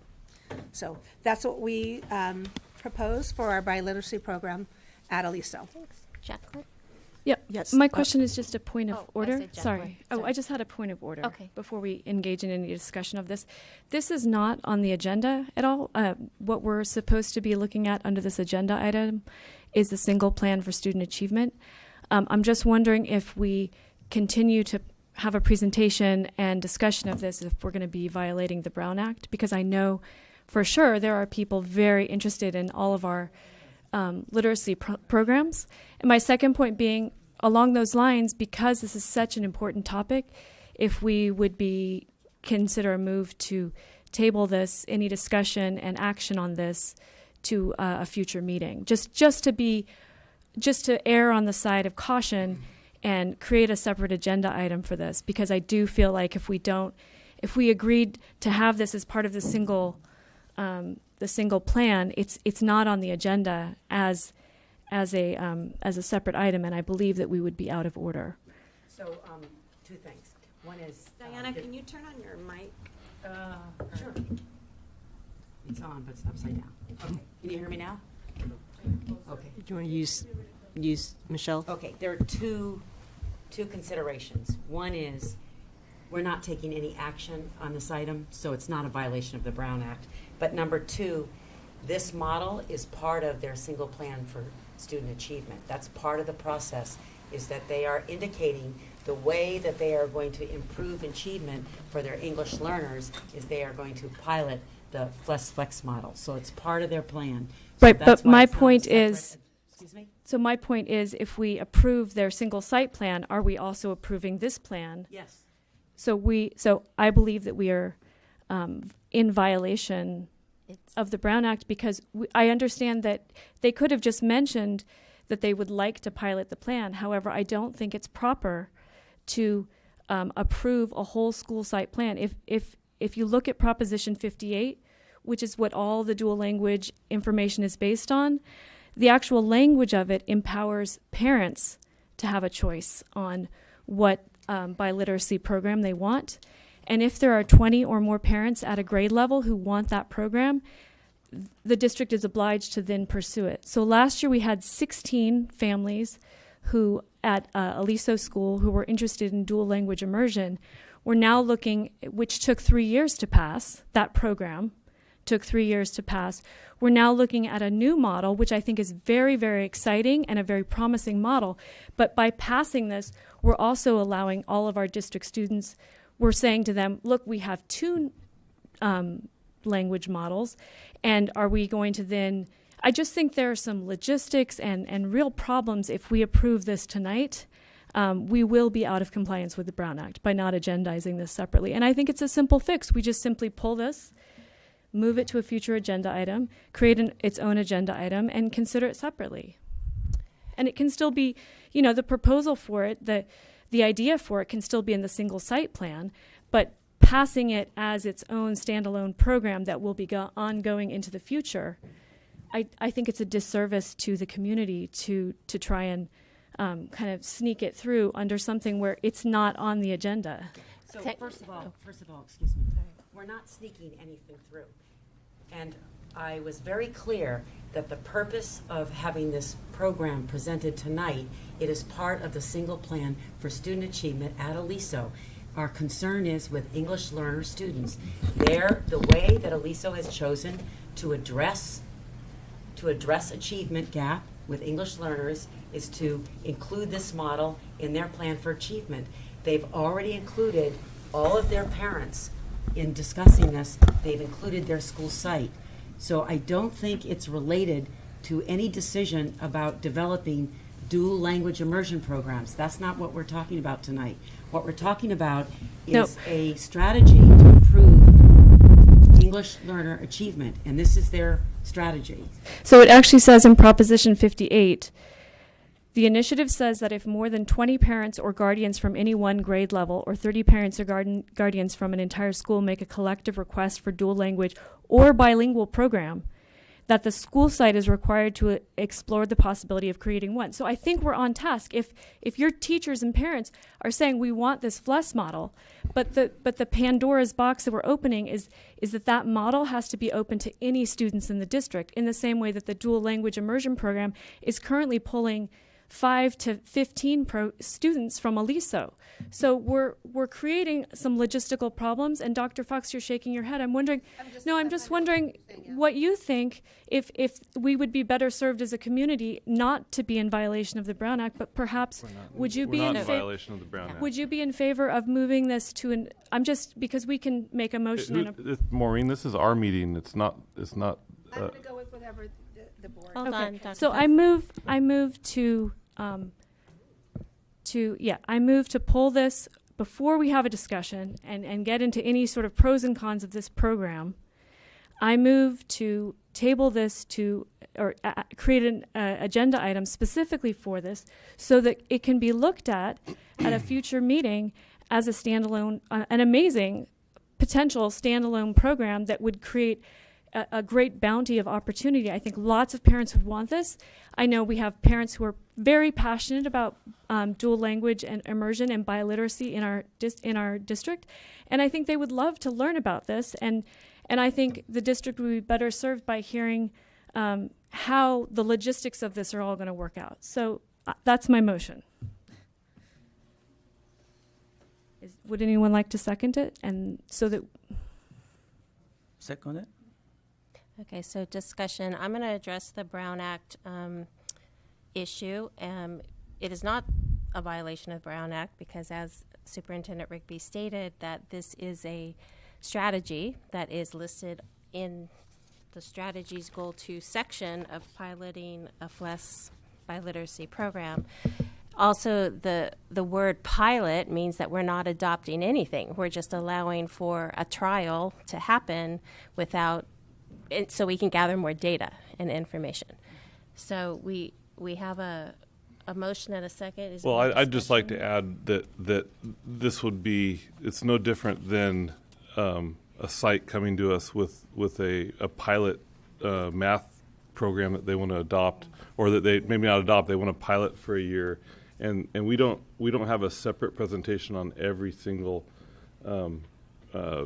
different curriculum that's presented. So is the dual language program considered a pilot? That's what we discussed. Okay, the dual language immersion is still a pilot.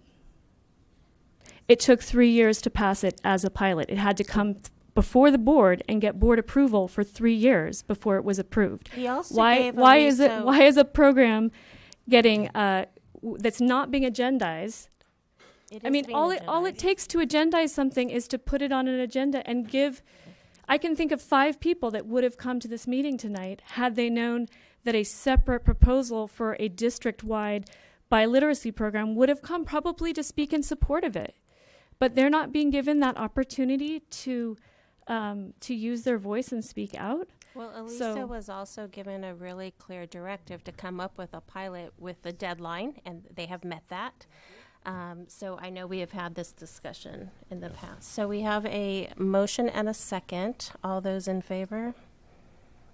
Of tabling this? Aye. Aye. Opposed? Nay. So we're going to move forward. Okay. Is there more questions? So the point of order still is if we approve all of these site plans, because there's only one agenda item, by approving all these site plans, we're then also approving a pilot for the biliteracy program at Aliso. Yes. Correct.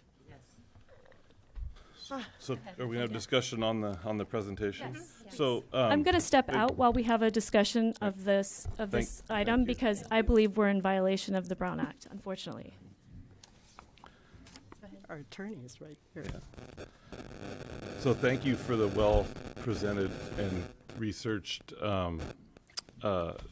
you basically took our direction from last year and really followed through on it, and have exceeded our expectation, or at least exceeded my expectations.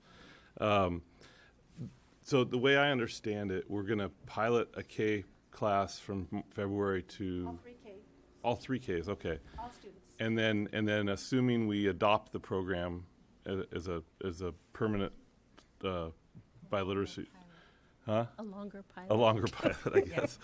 So the following year, those K students will be in first. So the first will then be having a Spanish language enrichment. K will. Is there any plan for the upper grades to get any sort of exposure to Spanish at this? Yeah, okay. You never know what will happen with Yeah. the teachers or who will be teaching in that grade. But we have a plan to do rotations in upper grades, so at least one bilingual teacher can help teach that class. So just like they do rotations for PE and things like that. We also plan to use technology in the upper grades. We still have further research to do on that. But we've been talking a lot about how we'll implement And that. so how many minutes a day approximately? Right now in kindergarten, we're looking at starting in February with 20 minutes a day, 4 days a week. Okay, and then the just kind of, I know it's nothing's written for first grade, but then the idea would you increase to a maximum? We're thinking about the same. So basically it'd be 20 minutes a day of Spanish language. About 4 Okay. days a week. Yeah. 4 days a week. Okay. And I, Yeah. and I just wanted to say, right now, as we introduce the K and then a big part of this, we want to focus on the cultural aspects of Spanish language and Spanish heritage and bring more of that into Aliso. So our the students that aren't receiving the instruction in Spanish right now will still be able to participate in those cultural experiences, and we're going to be working on that and developing that. I just had one more question. So the amount of I guess parent involvement in this was pretty high. Our ELAC, since I've been there, when I first started our ELAC committee, we had like four parents, 5 or 6 parents maybe that would come to our ELAC meetings. They were getting like 20 parents a night, and they're very anxious to be involved in doing more cultural things. So I think. But this was a school-wide survey, right? Or kindergarten school-wide. We invited the parents of the incoming kindergartners. So it's the kindergarten students that we have now, because those are the ones who would be affected. So they participated in the survey, and then we talked to our ELAC parents and the school site council. Okay. Yeah. So Great. yes. So we had pretty high feedback rates. Yes. Okay. So, first of all, thank you so much for bringing this plan to the board. I know that your staff, Michelle, you and your staff were very excited about STEAM, and then you were tasked with coming up with a program, and you did just that. So thank you so much. It sounds to me you're going to start with 3 kindergartens, and the 3 kindergarten teachers are B-clad. No. So can you talk to me through staffing and what that's going to look like projecting out 6 years from now when the whole school has that? I can't answer that part. I can answer our current situation in kindergarten. Okay. 2 of 3 teachers are B-cladded, but the other one is also bilingual. Okay. So. And then projecting out, it's going to be the same situation as Camelino is now. We're looking for more bilingual teachers as we rehire teachers. We'll be looking for bilingual teachers. So is there also plan for maybe sharing like you do, like the middle schools does with math? So that's I'm just thinking the challenge with our program is having adequate staffing, and I just want to make sure that it's pilot, but if we want to set it up for success, we don't want to start something and then 2 years down the line say, whoops. Well, we were talking too about, like different years might have little bit different models. So like first grade might be more of a rotation. kind of thing. So what the idea was looking at different things so that depending on what the staffing is, we could adapt and adjust to make it work so that it's not, like if we don't have this, we can't do it. Okay.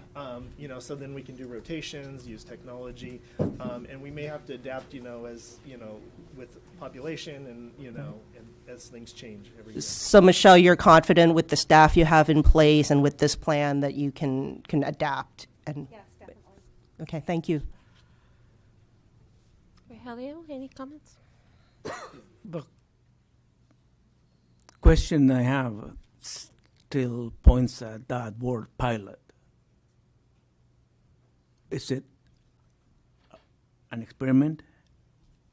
Something that can be permanent later?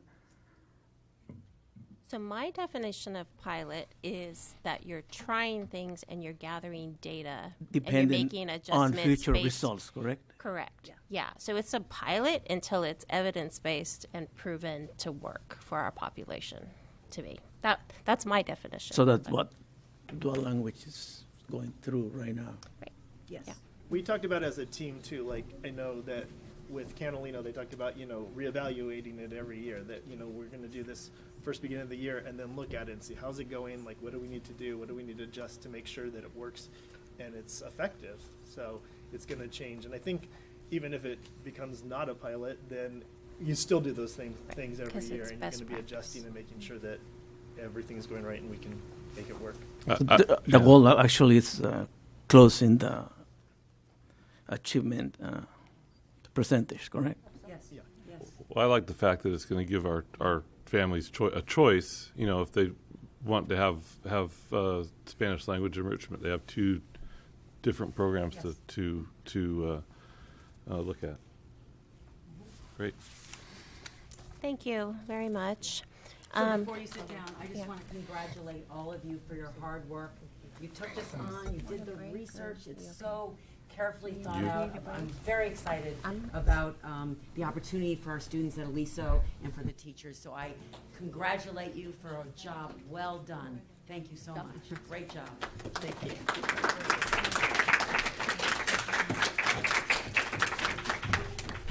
Okay, on to my second half here. So now I'm going to present the single plan for student achievement and then my data for last year. There we go. So this will look very similar to those that you've seen before. So when you look at this, this is our enrollment for Aliso based on the 2017-18 school year. I've broken it down by grade level for you, as well as by demographics and by language levels. And again, this is based on last year's students. Moving on, so this slide shows our third grade scores. And this was, you'll see on the column on the left is our overall. And these are the students that meet or exceed in the area of English language arts. So 53% overall of our students scored meets or exceeds. When we look at our English learners, which is the middle column, 53% of our English learners, which were 41 students, scored meets or exceeds. And then those of our non-EL students, which includes our English only and then our redesignated English learners, they scored 55% meet or exceeds.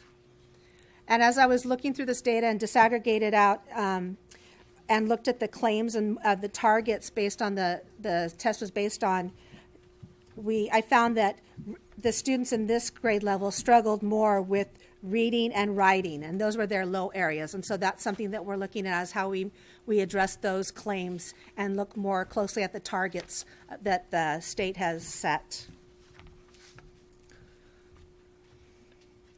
The next slide is the same thing, but for fourth grade.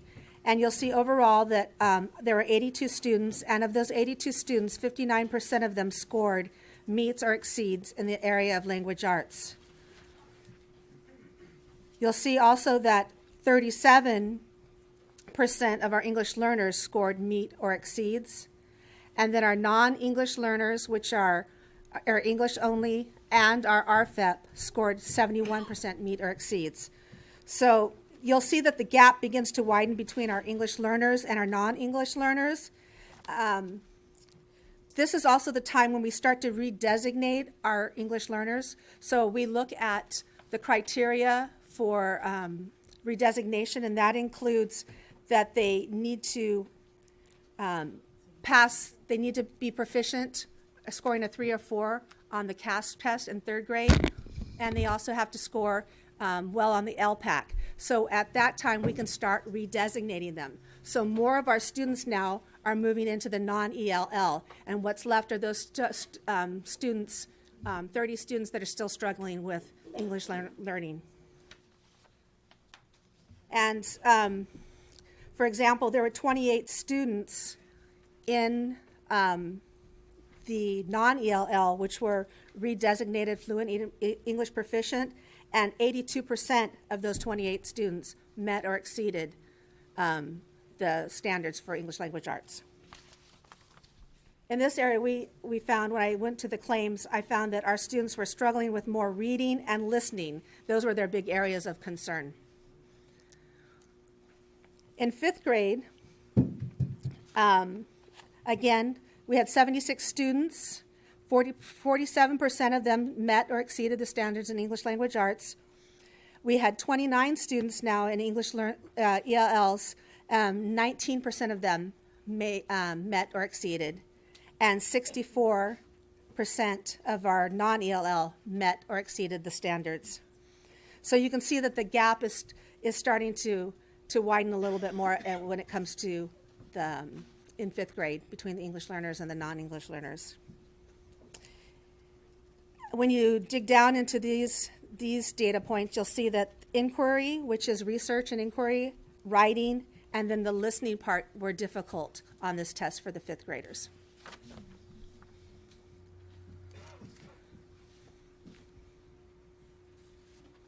So I wanted to highlight, this is 5th grade, meet exceeds, and this is over a 3-year span. So these are not the same students, but it shows you how our students in 5th grade are doing as time goes by. So you'll see in 2015-16, we had 56% of our students were meeting and exceeding. In the 16-17 school year, we dropped a little bit with 54. And then last year, we dropped down to 47. And I think that it's been mentioned in the other presentations that we missed 16 days of school that last year, and that did have, I think, a strong impact on what we were doing. Just the continued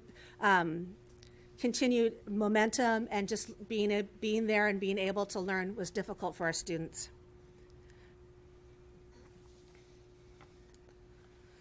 So now moving on to math. In math, again, same format.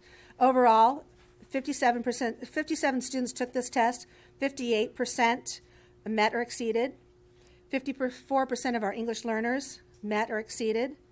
And then 67% of our non-English learners met or exceeded. There's a little bit more discrepancy with our ELL and our non-ELL. Remember, in this grade level, they're not reclassified yet, so those strong English learners are still in our English learner category. So the test really is heavy in language, so it does require a lot more language, writing and reading and explaining your answers causes some of our English learners to struggle in this area.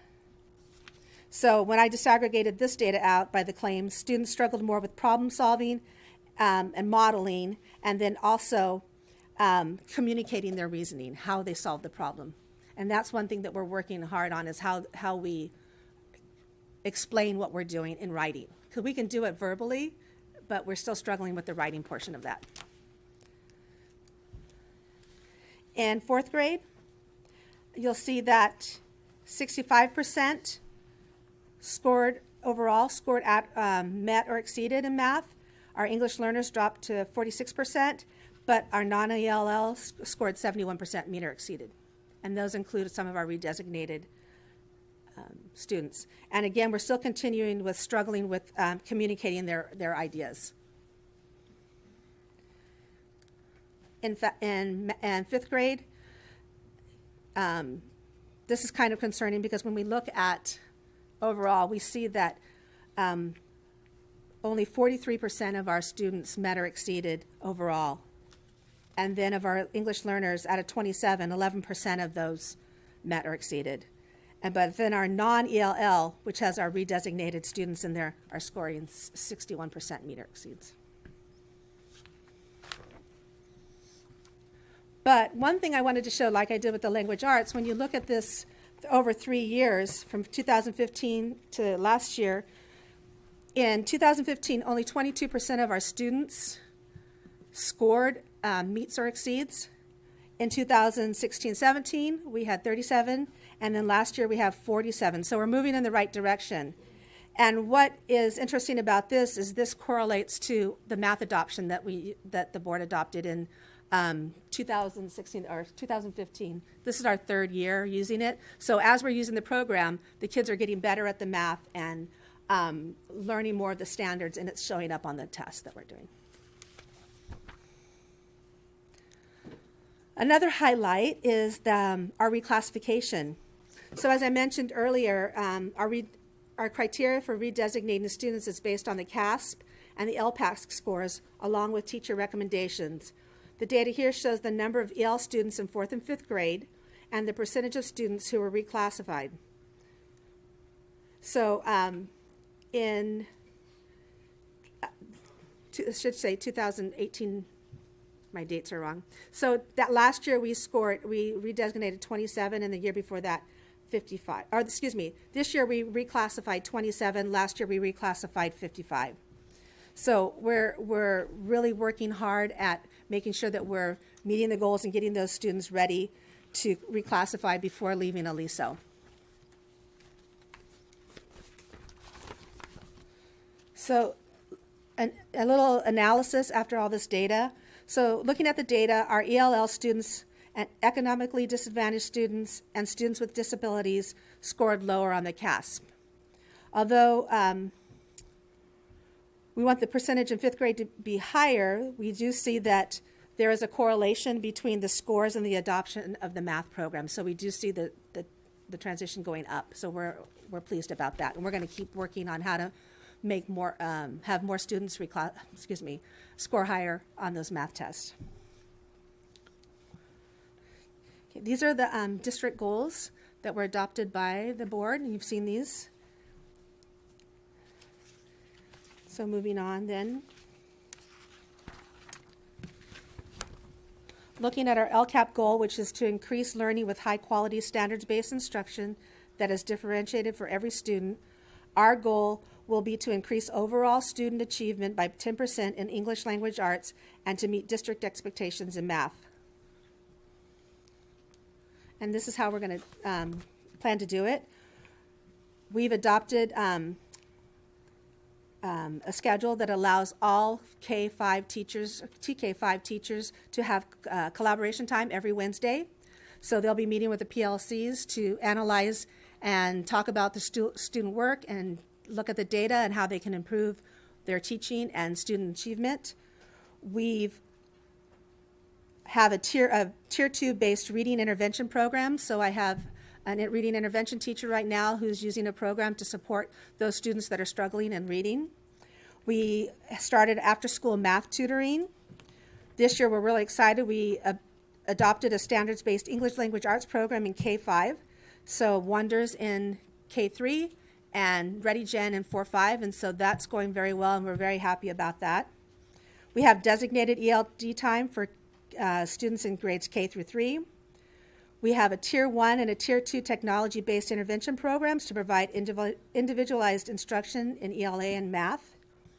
We have a learning support team that meets regularly and talks about ongoing progress monitoring of student needs. We have ongoing professional development for staff. We're looking into a teacher peer observation. We're talking about ongoing observation and coaching. Well, that's not talking about. I'm doing ongoing observation and coaching by into the classrooms, and we're going to continue to develop our STEAM program.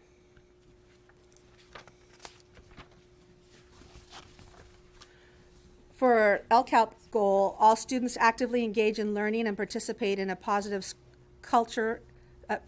culture in partnership with parents.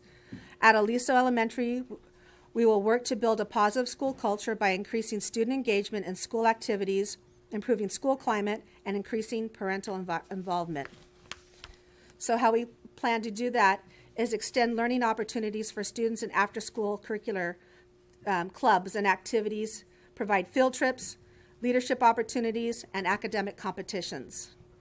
We're going to provide professional development opportunities to teachers and staff on mental health issues, implement social and emotional curriculum, implement the digital citizenship in K-5, provide support for teachers, staff, and parents to develop and monitor parent activities such as Code Night, STEAM Night, Math Night, etc.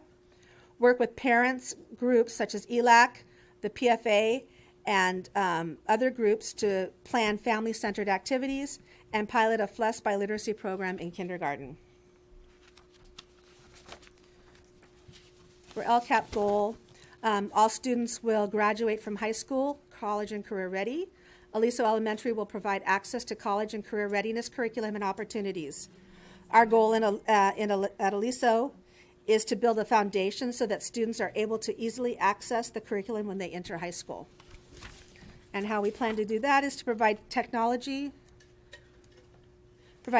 support to support the needs of our 21st century classrooms, offer students opportunities to learn about college and career, supply ongoing access in TK through 5 for students to participate in STEAM learning, provide ongoing professional learning for teachers and staff in the California state standards in ELA, math, NGSS, and technology.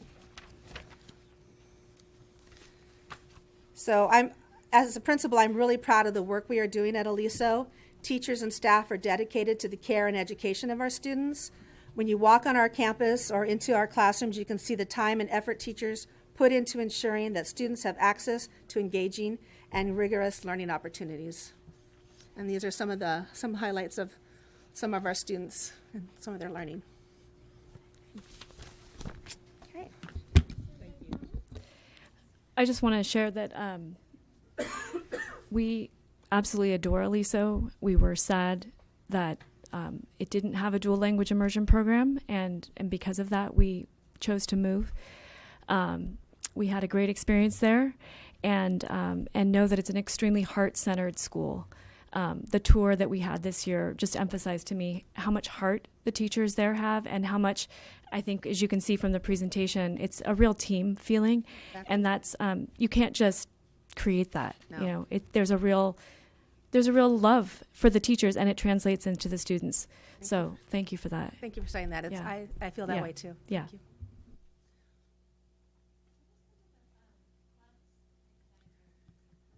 So we're starting a STEAM club. It's kind of in the works right now, but probably will get full momentum in after the winter break. We're also starting a Math Super Bowl club. Some of our clubs are going through the after-school program. Some of the girls are participating in lacrosse. We've brought Girl Scouts in. So we're really looking at how to bring more things into the school. We were looking at bringing some dance, flamenco dance in there, but we haven't been able to quite figure that out yet. But some of those kind of things. Fun. Cool. Very cool. Any other things? Great, Great. Thank you. Okay. Thank you. Oh. Thank you. Come back. Okay. Thank you for this presentation. Thank you for this presentation. It was interesting. It was great. And just a couple of questions. One, what's Aliso's biggest accomplishment so far, and what's the biggest challenge right now? So I think our biggest accomplishment, I don't know, I think it's the way that we are working together as a team. I think our teamwork is amazing, and it lets us do so much. One way that we're focusing that is through our STEAM and learning more NGSS and providing more and more to our students. So I think that that's a great accomplishment. A challenge, I think, is the same thing, trying to keep that momentum, finding resources to help support the STEAM, and really bringing that and really making it as powerful as we dream it to be. Thank you. Thank you very much. Great job. Thank you, Michelle. All right. our last presentation. Yes, I'm last. Jamie Pursued. I'm going to do it pretty quickly because the themes are similar across the district. So Canalino School, you'll see an increase in our kindergarten TKK enrollment over the last 3 years. In 2016-17, that was due to the 2 TK classes. And in this last year, it was due to dual language immersion, which did pull kindergartners from the Aliso attendance area. Our demographics are 76% Hispanic Latino, 21% white, and 3% other. We're pretty big right now. So if you include Carpinteria Family School, we're 611 students, and we counted today we're 93 staff members. So a lot of folks. Language classification, 45% English learners, and then redesignated 4.6%. That's of the whole population. So we're going to look at that a little bit in more detail.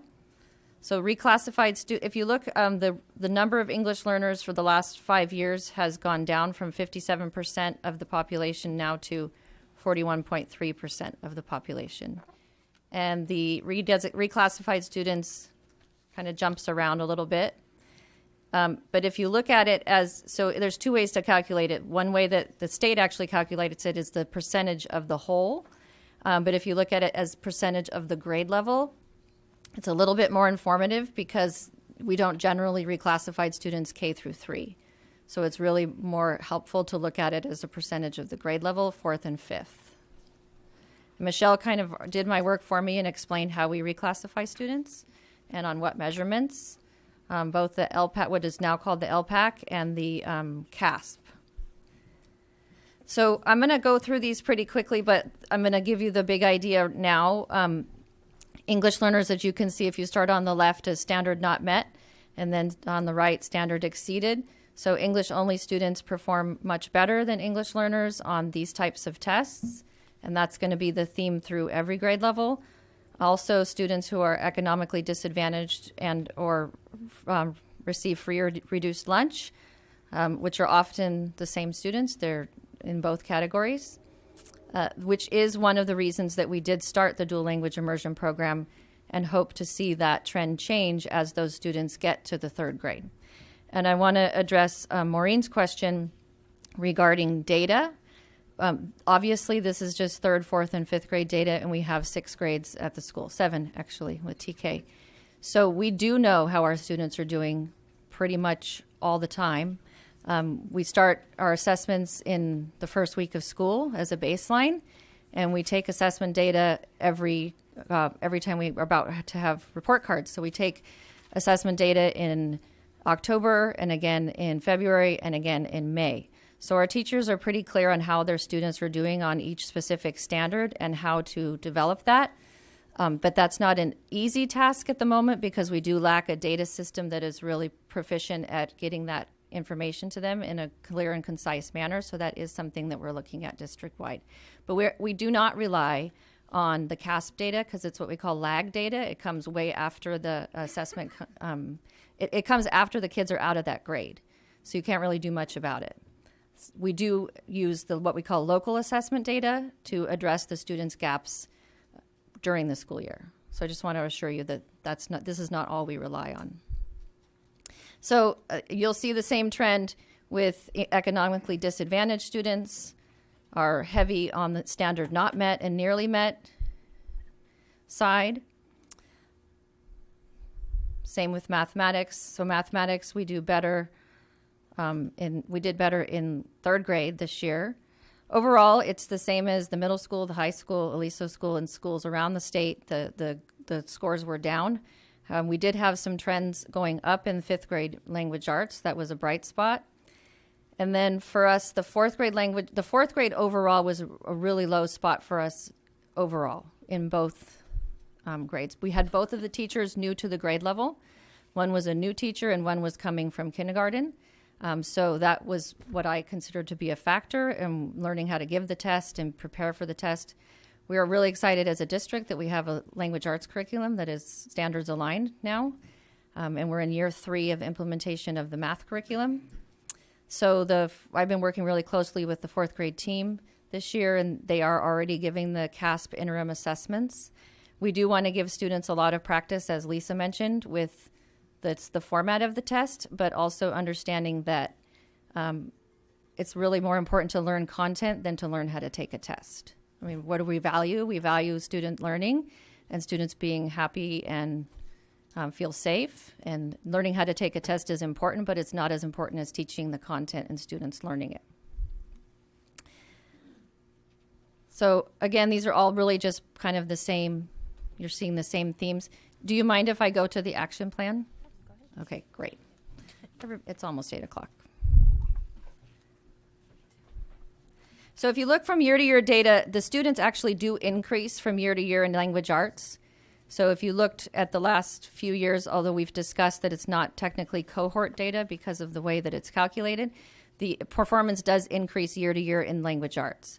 Math, however, this year decreased at all of our schools.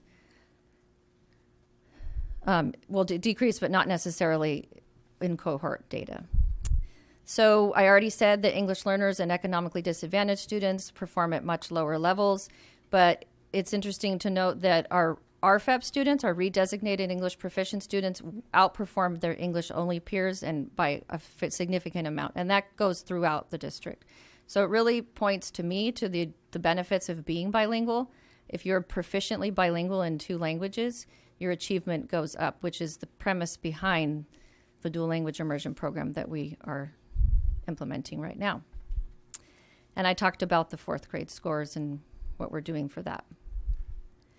So you've seen this now 4 times, what the SIPSA goal number 1 is. And so we have implemented this year a designated system of English language development.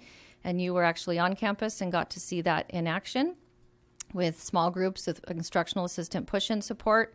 And all of our English learners are with a certificated teacher. And we are, for the first time, implementing a coherent curriculum for ELD. So we're hoping to see that improve the English learner scores as well as the reclassification numbers. Also, English language arts and science are new this year that you approved last year. And then with the leadership of the superintendent, a small class size in kindergarten with instructional assistant support and a full instructional day. So that's also a strategy to increase really what we're looking for is students to go from grade to grade with mastery of the standards. So we can't really continue in a model where we have 30% of our kindergartners showing up in 1st grade that aren't ready to be in 1st grade, because that just continues all the way down the line. So that's really what the leadership team discussed last year and agreed upon, was that we really need to put our resources down in kindergarten to make sure that we're providing a strong foundation for our students, and you supported that as a board. Also beginning on November 13th, it already started after-school tutoring in math using our Title I allocation as approved by the School Site Council. The technology tools for instruction, which increase student engagement and participation, which you also saw on your visit. We use Edmentum, Lexia, and ScoopPad, and I know Dr. Fox has arranged for some professional development on December 5th for our teachers. Our dual language immersion program, we had the whole Goleta School Board and superintendent and 2 administrators on site yesterday touring our program. We've become the model program in the area for dual language immersion, so that's exciting. I am also, like Dr. Fox and Lisa and Mr. Cornejo, in classrooms every day coaching on instruction. And we're really proud over the last 6 years of the parent engagement that we have built at the school and the parent education we're providing on campus. So students who are below grade level are getting small group instruction with the teacher and parent volunteers. When we have classroom support, we really want the certificated teacher working with the most struggling students. And you've heard over the years about our reading intervention system, as well as the social and emotional support we have at all of our sites with our our school-based counselors, our START and therapists, and then our psychologists. And you've got a report about a month ago or so from Kirsten Escobedo about how we're running that as a tiered model of intervention. All of the curriculum that we have purchased have an intervention piece that we're utilizing for students who need it. And I've talked about the technology. So positive school climate. So what we are focusing on is increasing student leadership and student voice. So we continue to build capacity with our weekly student council leadership. We're meeting weekly, and they have a very active role in the school. I'm leading a group of 4th and 5th grade students for a campus-wide newspaper to spread student voice. So it's all through Google Classroom, and they submit their articles to me. And then we continue our Play Leaders and Salad Bar Ambassadors program to facilitate the student leadership, and that's been for a number of years. And the last one, for college and career readiness, we do facilitate multiple opportunities for students to visit college campuses. For example, the 5th graders go to UCSB for the chemistry lab, as do all of the district 5th graders. They take trips to Westmont. Our after-school program has been taking students to college campuses as part of their leadership team. And then we have our annual college and career day, as well as college night for family engagement. So I summarized a lot. You guys happy about that? Questions? So, Jamie, so DLI is up to 1st grade now? Yes. How do you think teachers, or what strategies do you have for DLI teachers to teach Common Core language arts and math? Because it's Common Core math is another language altogether with the strategies and all this. I couldn't do it. I can't help my kids. And so how are the teachers going to teach both Spanish and teach it in the context of Common Core? Like, So are there materials out already to address that? They do have the material. I mean, they basically use the same program. It's the Bridges Mathematics program. It's just instructed in a different language. So good instruction is good instruction, no matter what language you're teaching in. So my expectation is that you see excellent instruction in every classroom, regardless if they're teaching in Spanish or English.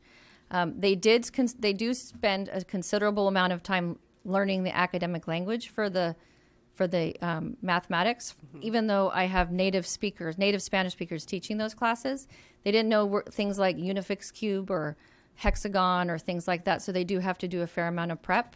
But as far as the teaching, it really does. The strategies are the same, the theories are the same. It's just the language of instruction.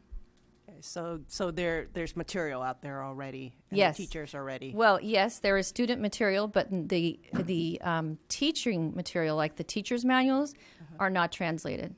So our staff spent a summer translating the entire Bridges math curriculum for kindergarten.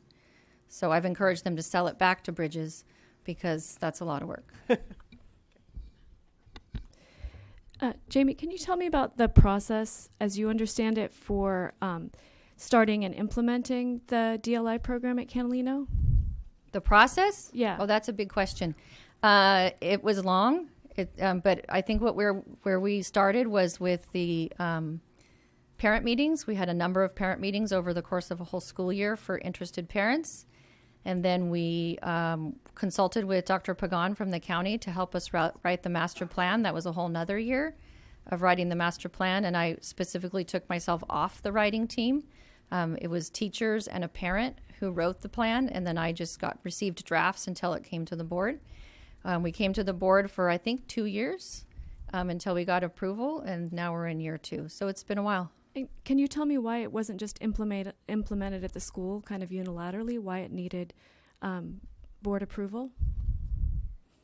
Well, it's a model of instruction, and so we needed to come to the board. It was, this was pre-58, so this was before we had Prop 58, and it was a different model and different from how we have been doing business. But I think the parent support and the staff support that we had, the team of people we were running with. And also, I think that, you mentioned earlier that you don't want to do the same thing and expect a different result. We really were looking for something to assist our English learners in achieving higher levels. And was part of the discussion kind of how it would affect the whole district, not just the school site? Is that why it was kind of seen as a district-wide? Yes, it's a district program that's held at a school site. So because it's open to all district students. As any bilingual program would be at our school sites? I don't know the parameters for that, because this is, the model of 90-10 is it's like a whole different way of teaching. And it has to be it's almost like it used to be a waiver. Before 58, you would have to have a waiver to be part of the dual language immersion program because we were under the 227 rules of English only. Thank you for all that you do at Catalino. I've seen 90% of these programs that you have going, and it's really an incredible school site. And I especially appreciate, as a journalist, I especially appreciate the newsletter or bulletin coming back, because the high school has not had a newspaper since I was there, which is a million years ago. So I appreciate that you've brought that back. I think we're trying. I think having an outlet for writing is an obvious way to say, look, writing has a use and a utility in the world, and we miss that step, I think, a lot of times. So thank you. Mm-hmm. It was actually Mrs. Rigby who mentioned it one day, and I decided to take her up on that idea. Maybe the high school will steal your idea now, because that's where it's been missing all this time. I have a question, Jimmy. Yes. Why do you think that math scores are going down when it was the other way around before? I would, Dr. Fox kind of alluded to it, that our scores, we're 3 years into the program. I've always thought that when we implement new standards like Common Core, I think it should start in kindergarten and then not change horses in the middle of the stream. So we've done that with our students. And so students who changed from one way of doing math to another way of doing math, after they'd already started school, have challenges with it. So once we start seeing in 2 years, well, actually in next year, we'll start seeing students in third grade, their scores based on having been doing Common Core for since kindergarten. So that's kind of one of my hypotheses. Also, I don't know if you've ever taken the practice test, but you might consider trying it. And I send it out on my parent newsletter all the time and ask parents to take that test. It's very language based. The mathematics test is very language based. So if you don't have a good grasp on the English language and comprehending what's actually being asked of you, then you're going to struggle with that assessment. So it's not really about math in the sense that it's computation. It's about comprehension and expression of your reasoning. Okay. So down the road, do you think that dual language actually will benefit students? Let's say 2-3 years from now. That's the goal, yes. Score-wise. Yes. Mm-hmm. Yes, I do. Any other questions? Short question. Do the tests stay the same year after year, or do they change with new concepts added in? Yeah. No, they do not stay the same. Wait, they don't. They changed, and I know the questions are probably items different, change. Yes, but the content and the content's all based on standards, and the standards won't change until somebody decides to change them again. I just want to make a comment about all the SIPSAs.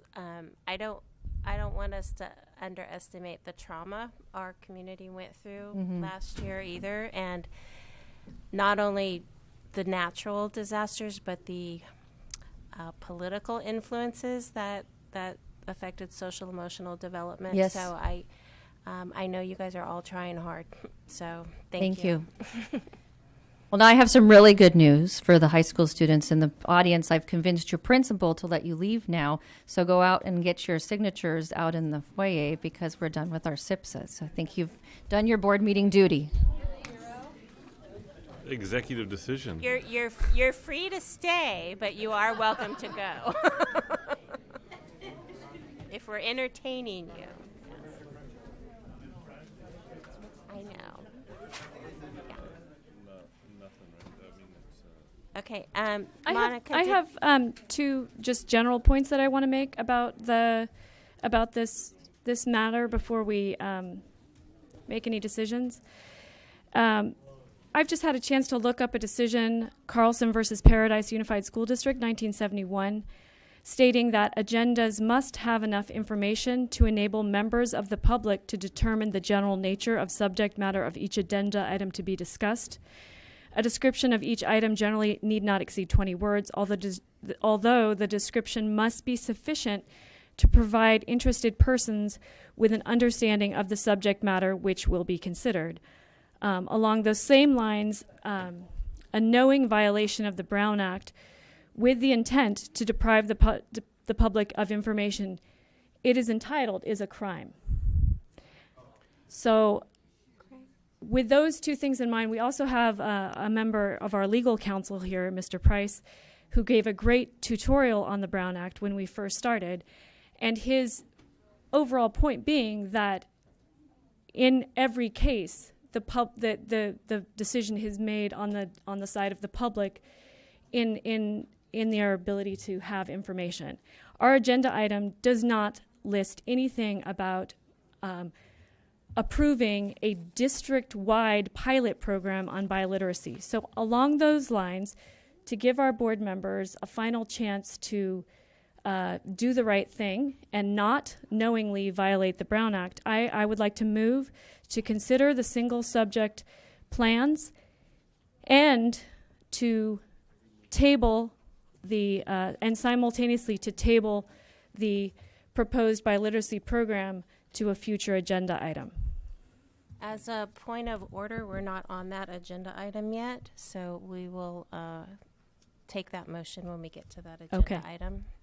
Okay, right now, do we have any public comment on the single plans? Not on the single plans. Okay, so we'll move on to E5, public comment on items not on the agenda. Do we have a public comment? So we do have we have two, but they are an agenda item. It's H3. H3. Mhm. Both of them are H3? Yes. Okay. All right, thank you. All right, now we will, nothing for board policies, so now we will move to G1, vote to approve 2018-2019 single plan for student achievement. Oh, good, Jacqueline's back. I move to consider the single site plans and move the proposed biliteracy program at Aliso to a future date so that we are not knowingly in violation of the Brown Act, because nowhere in this agenda item does it mention a proposed district-wide biliteracy program at Aliso. Do I have a second? I second that.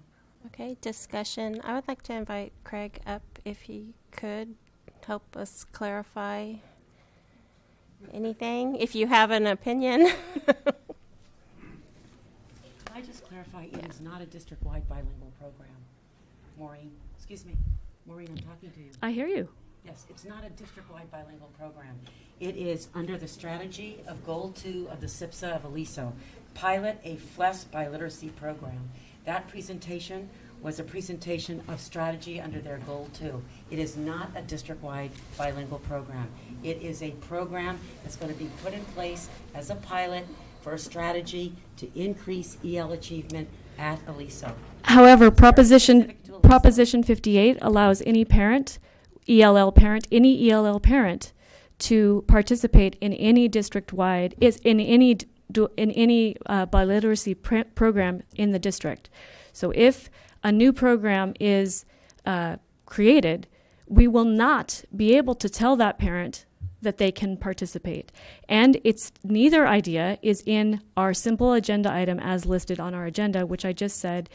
I can read it again. No, we don't need it read. Okay. So I think that is more in question of inter-district transfer. Yes. And so if a parent chose a program at a school or chose a philosophy of a school or something, they have a right to apply for a transfer. But Craig, thank you for being on the spot. And do you have an opinion on the Brown Act question? Here's what I can tell you. I think you mentioned the Carlton opinion. The Brown Act itself, without resorting to any of the many appellate opinions that interpret it, state that items need to be agendized in a way that would provide adequate notification to the public. There are few cases on that, and the ones that have gotten an agency in trouble are where they have truly snuck something in where nobody would have any idea by looking at the agenda heading or the accompanying materials.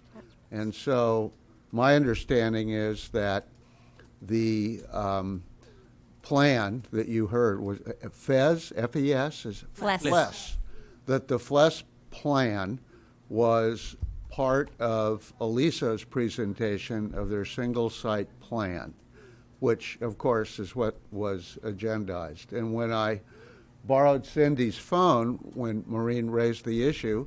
I looked at the backup material, and if I'm not mistaken, presentation or inclusion of the FLES plan was incorporated, was mentioned as part of that it was like activity goal 10, I believe it was. So it's part of the site plan, as I understand.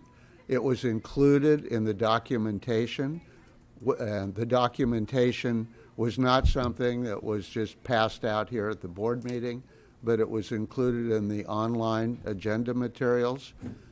I understand that it may not have been widely circulated in a way that would satisfy someone's desire, but that position, while understandable, does not translate into a Brown Act violation. And so it would be my opinion that there is no Brown Act violation here.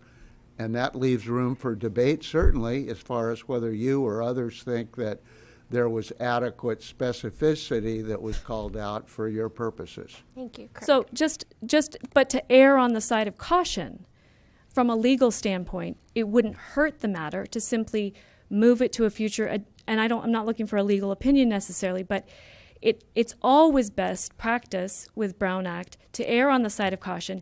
It doesn't say anywhere on the front pages of this or on the agenda, just the simple agenda, what's happening. It doesn't say to be, proposed biliteracy program to be approved at the meeting. It doesn't say it on the Aliso front page, and it says it buried on page 9. I'm just saying, for best practices, we have 2 people. This is your last decision, last meeting that you'll have. Why not err on the side of best practices and just say, we all, it seems like people are encouraged by this plan and excited by it. Why not give the community one further opportunity to hear about it separately and move forward for it? There's no rush. And it gives the public a further sense of trust in our actions here, that even if we accidentally or even, by some small oversight weren't as clear as we could have been, well, let's try a little bit harder. Is it true that I agree with you that certainly it's a viable concept to err on the side of transparency and exposure. But by the same token, I would point out that nowhere on agenda item G1, presentation of school site plans, is there any mention of what the strategy is going to be for any particular school to improve its reading, ELA test scores, or math scores. So someone might argue, well, shouldn't that have also been pulled out? Because I don't know what they were going to do. And that goes across the board on virtually everything that's incorporated in a school site plan. So I understand the point that you're making, but to carry it out to an end result following your logic would almost be an endless process, in my estimation. It says the single plans for student achievement. Single plan for student achievements. Every single other school presented a single plan for student achievement. No other school is creating a new program. So we've got a motion. We've got a second. So let's take a vote. And so all those in favor of your motion, say aye. Aye. Aye. Opposed? Nay. Nay. Nay. Yeah, I'd like to make a motion to pass the 18-19 single plan for student achievement for CHS, CMS, Aliso, and Catalino. Second. Okay, any further discussion? All those in favor? Aye. Aye. Opposed? I abstain. I don't have enough information, and it's a Brown Act violation. Do you have a vote, Rogelio?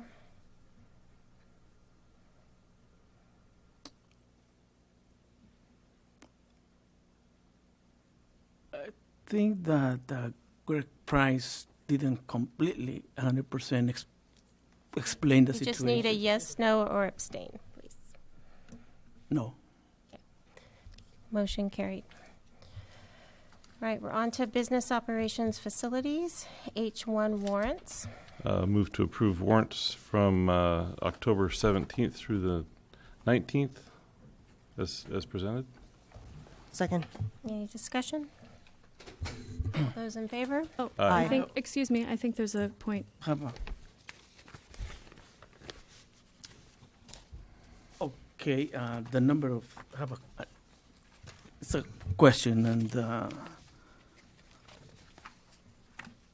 the number of checks issued. Okay, it's right here. On the last page.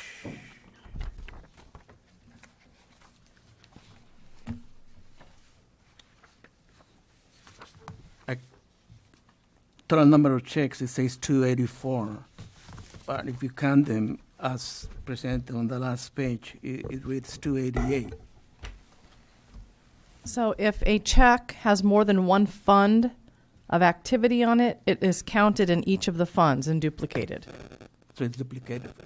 4 of them then are. No, it will, the check count, where it's detailed by fund, tells you how many checks in each fund.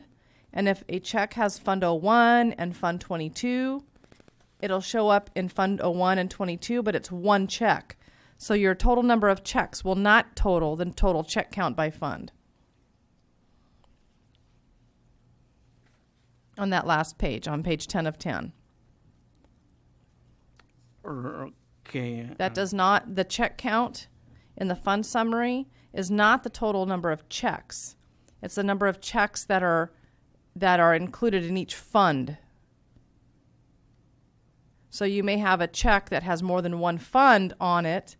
It's one check, but it has 2 funds. So it will be showing in Fund 01, it'll show in 12. It's not a total of how many checks are issued. That's not how the report is intended to show. Oh, all right, okay. It's not, there's nothing wrong with the report. Okay.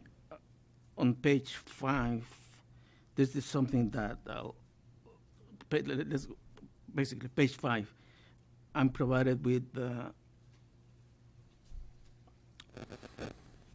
legal services, $2,765.44. That's something that it just tells me an amount. Yes. It doesn't tell me anything at all, and so I have something. I have a statement that I'll read later on, but that's been always my concern, that it's this just a check number and a charge. Well, this report will only give you the vendor and the intent of the purchase. It doesn't give you the detail. You'll have to come in and look at the backup. I have something, but I'll read it later. Yeah. It doesn't. All right. Okay. Okay, any other discussion? All right, all those in favor? Aye. Aye. All right, H2, the 18-19 November budget update. Maureen?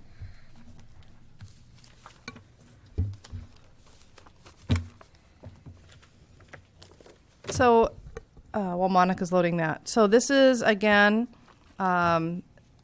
the budget update for November. There's no change to the budget in this report.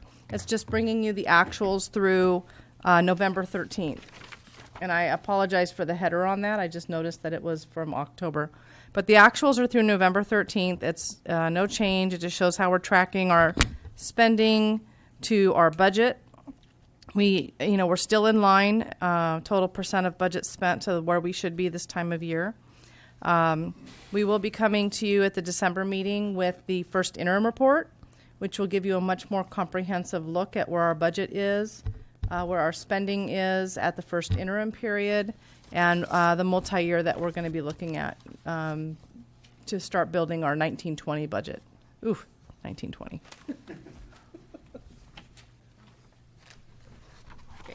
Thank you. No action. Any questions for her? All right. On to item H3, the District Real Property Advisory Committee recommendation. I have a point of order before we get into this. Okay. Just looking into our board bylaws, I actually brought the binder with us to this meeting.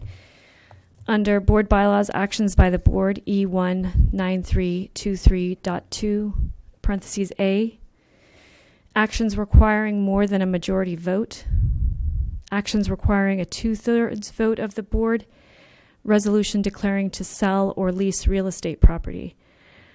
So in looking at that, the 2/3 vote of the board, any action regarding any type of property to sell or lease it requires a supermajority, which is the voting basis equivalent to the number of votes in favor being at least twice the number of votes against. The 2/3 requirement can be qualified to include the entire membership of the body. So the other point being I brought in the education code based on this. And just to clarify, a 2/3 vote would be needed on this, and that's including all members of the board at the table, not as there. If you turn the page, there are further actions requiring a 2/3 votes of members present, correct? So this is actually an action requiring a 2/3 of the total votes of all board members. And just clarifying that. That is actually accurate only in terms of some final action to later be taken by your board. This is a preliminary action only, and what it does, if you approve it by a simple majority, it gives the staff the go-ahead to follow a variety of procedural steps that would be required before bringing it back to your board with a resolution. I believe it's Ed Code 17466 that talks about bringing a resolution before the board. And I think it may say after the various noticed governmental communications have been satisfied. We're not there yet, obviously, but before staff undertakes the work that's necessary to follow those procedural requirements, it needs to have a go-ahead. That includes sending a request for a conformity determination to the Santa Barbara County Planning Commission. It involves noticing the former owner of the property, which is a procedural requirement.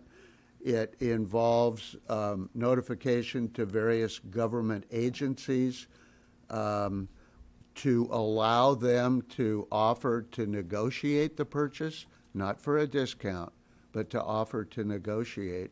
And as part of any due diligence, I'm sure before coming back to you for formal action in the form of a resolution, I'm sure your superintendent would want to investigate the specific recommendation to bring back to you in terms of price and terms. So other than an appraisal, that would involve dealing with real estate people and then bringing back a formal recommendation and a resolution to put before your board, which in order to be approved, you're right, Maureen, would require a 2/3 vote of all the members. Just to be clear, the recommendation at the end of this, and this is just a point of order, not a discussion on the content of the material, but just trying to clarify what this vote would precipitate one way or the other. The recommendation here says to designate the two sites as surplus and to sell or otherwise dispose of the sites, which to me is the same as declaring the intent to convey or dedicate the property to the state, or declaring the intention to sell or lease the property. So it's a little bit fuzzy there, and I don't believe that we should have any fuzziness.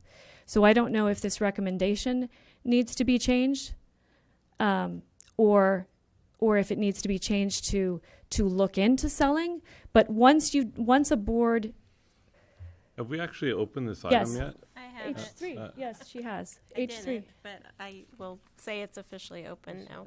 I think the recommended action is fine. It can't be sold. It cannot lawfully be sold. This recommendation cannot be acted upon until and unless these various steps, which includes or otherwise dispose of the sites in accordance with law, are first complied with. So, for example, we have to notify some particular agency and give them an opportunity to come in and negotiate. We do that before the adoption of a resolution. There's a timely process that governmental agencies, school districts go through, Okay. and this is the first step. Okay, so just to clarify, this should not be a recommend. Tonight we are not deciding on whether to sell the property. We're deciding to whether or not to create a resolution to then vote on selling the property? No. You're not deciding on whether to create a resolution. You're deciding that, as far as the board is concerned, based on the recommendation of your district advisory committee, you believe the property is surplus and that the process for selling the property should commence. And how many to declare a property surplus? What number of votes? You know that? I wouldn't have said it if I Okay. didn't know. All right. I'm just clarifying because this is extremely important, and something like, a mistake on this level opens the district up to massive liability. You may So know that's in the only- 2014 we went through a similar sale, a very successful sale of the Toro Canyon property, and that certainly served as a guidepost here in Carpinteria, and I've been through the process on a number of occasions otherwise. And I know what I'm talking about. Okay, I and that- don't in so- many areas. I don't pretend to. Okay. But on this one, I do. Sorry about that. And then just along those lines, I need to I'm bring actually, us back. Hold on, well, please. this is Hold part of on, my please. point of order, which is that I need to recuse myself. Maureen, I need to recuse myself from this I need to be conversation. able to open Okay. officially the agenda item. So you had please already. give me a minute. So just to open it, I'm going to read the current considerations and the recommendation that we are going to discuss and hear public comment on. So approximately 15 citizens attended the November 8th public hearing, and 7 Summerlin residents spoke against moving forward on selling the Whitney property, as the one committee member from Summerlin had resigned a week before, and it was also reported that the Summerlin community was not aware of this committee's work. Following these public comments from the Summerlin residents, the committee voted to postpone the recommendation for Whitney until a replacement was appointed for a Summerlin representative, and that we discuss the committee's work and Measure U plans for Summerlin School with the Summerlin Citizens Association. The committee also voted to recommend the sale of the Baylord properties at the next CUSD board meeting on November 27th, which is tonight. So the recommendation of the District Advisory Committee was to designate the 1101 and 1103 Baylord Avenue sites, two contiguous properties, 3.78 and 3.2 acres with improvements, as surplus, and sell or otherwise dispose of the sites in accordance with law. So that is what we are hearing on tonight. So we have public comment on this, correct? Okay, let's start Okay, with that. Before we hear the public comment, in order to not create any even appearance of conflict of interest, I have to recuse myself due to my family's ownership, not my direct family, but extensive Baylord family ownership of the property adjacent to the Baylord property. That usually so occurs I will be when recusing myself. we make a motion on accepting the recommendation, then you would recuse yourself. Okay, but I'm actually going to step out of the room because I don't want it, again, for the appearance of any sort of conflict of interest. I don't want there to be even the whiff of ethics problems. So why don't you step out and let's hear our first public comment. Who is first? Monica. So first we had Genevieve Schwambeck, but she had to leave, so she asked me if I could read the note. Sure. Genevieve, she is a support staff at Canalino in the garden program. And it's regarding the selling of the Baylor property, and she wrote, she would like to see the Baylor property be reviewed as to how much produce it could provide to the district. It is amazing that our district has an organic farm, and I will hate to see it be sold before a true evaluation has been done. Our food services is trying to start operating in the black. This property could be a piece of that. That's it. Thank you. And next, we have Russell Reese, who is a member of the DAC committee. Welcome. Good evening, Madam Chair, members of the board. For the record, I'm Russell Ruiz, member of the District Advisory Committee. I'm going to start by joining with the comments I heard earlier tonight about Ms. Robertson and Ms. Fabre. I agree with them wholeheartedly, and on behalf of our family, thank you for your service, and I hope both of you are not done with public service, because you're good at it. Thank you. On the DAC recommendation, as is my standard approach, I said what I had to say in writing, and I have nothing to add tonight. If you have any questions about our committee process, I'd be happy to respond. Otherwise, I'm just here to ask that you adopt our recommendation. I'll just point out that 3 of the committee members are here, and both of our votes were unanimous. And so thank you. Thank you very much. Okay, is there More comment. more There's public somebody comments? else. Yeah, if just go ahead and fill out a slip or fill it out after. Go ahead and speak if you'd like. Yeah. Sure. Thank you. My name is Geeti White, and I haven't really been following this issue a lot, but just sort of looking into it, my initial questions are, why now for the sale of real property? And has the school district looked at its future needs for potential school sites, given sea level rise and the potential impacts to Aliso? And, it just seems that the ability to replace what you've got is highly unlikely. So you have this resource, and the ability to pay for that in the future at market rates is going to be a real barrier. And have you analyzed whether you might need that site in the future based on what might happen to the existing sites you have? And I just, looking at the information in the staff report, I haven't seen that, and I would love to see that. I'd love to see, this is what we have, this is what, this is our population, this is what we think is going to happen to the school sites we have, and we've looked into this and we realize we have no need for 6 acres in the future, because buying 6 acres 5 or 10 years from now, or however many years from now, might be really an insurmountable barrier. So you have something and you're giving it up, and not for a huge amount of money. And the question is, why now? And do we know we're not going to need it in the future? And what is our overall view of what we've got and what might happen to what we've got and our population, and how we can provide services in the future? And those are just my concerns. And I haven't looked into it in depth, but I'd like to know that, we're not giving something up on the cheap when we never can replace it and we might need it. That's all. Thank you. Thank you. Any other comments? What's your notes that you left on that? I have one for us. So, go ahead. Can we make a motion? Yeah, we need a motion. So I'd like to make a motion to adopt the recommendations of the real property, the District Real Property Advisory Committee. Second. Further discussion? Yes. Yeah.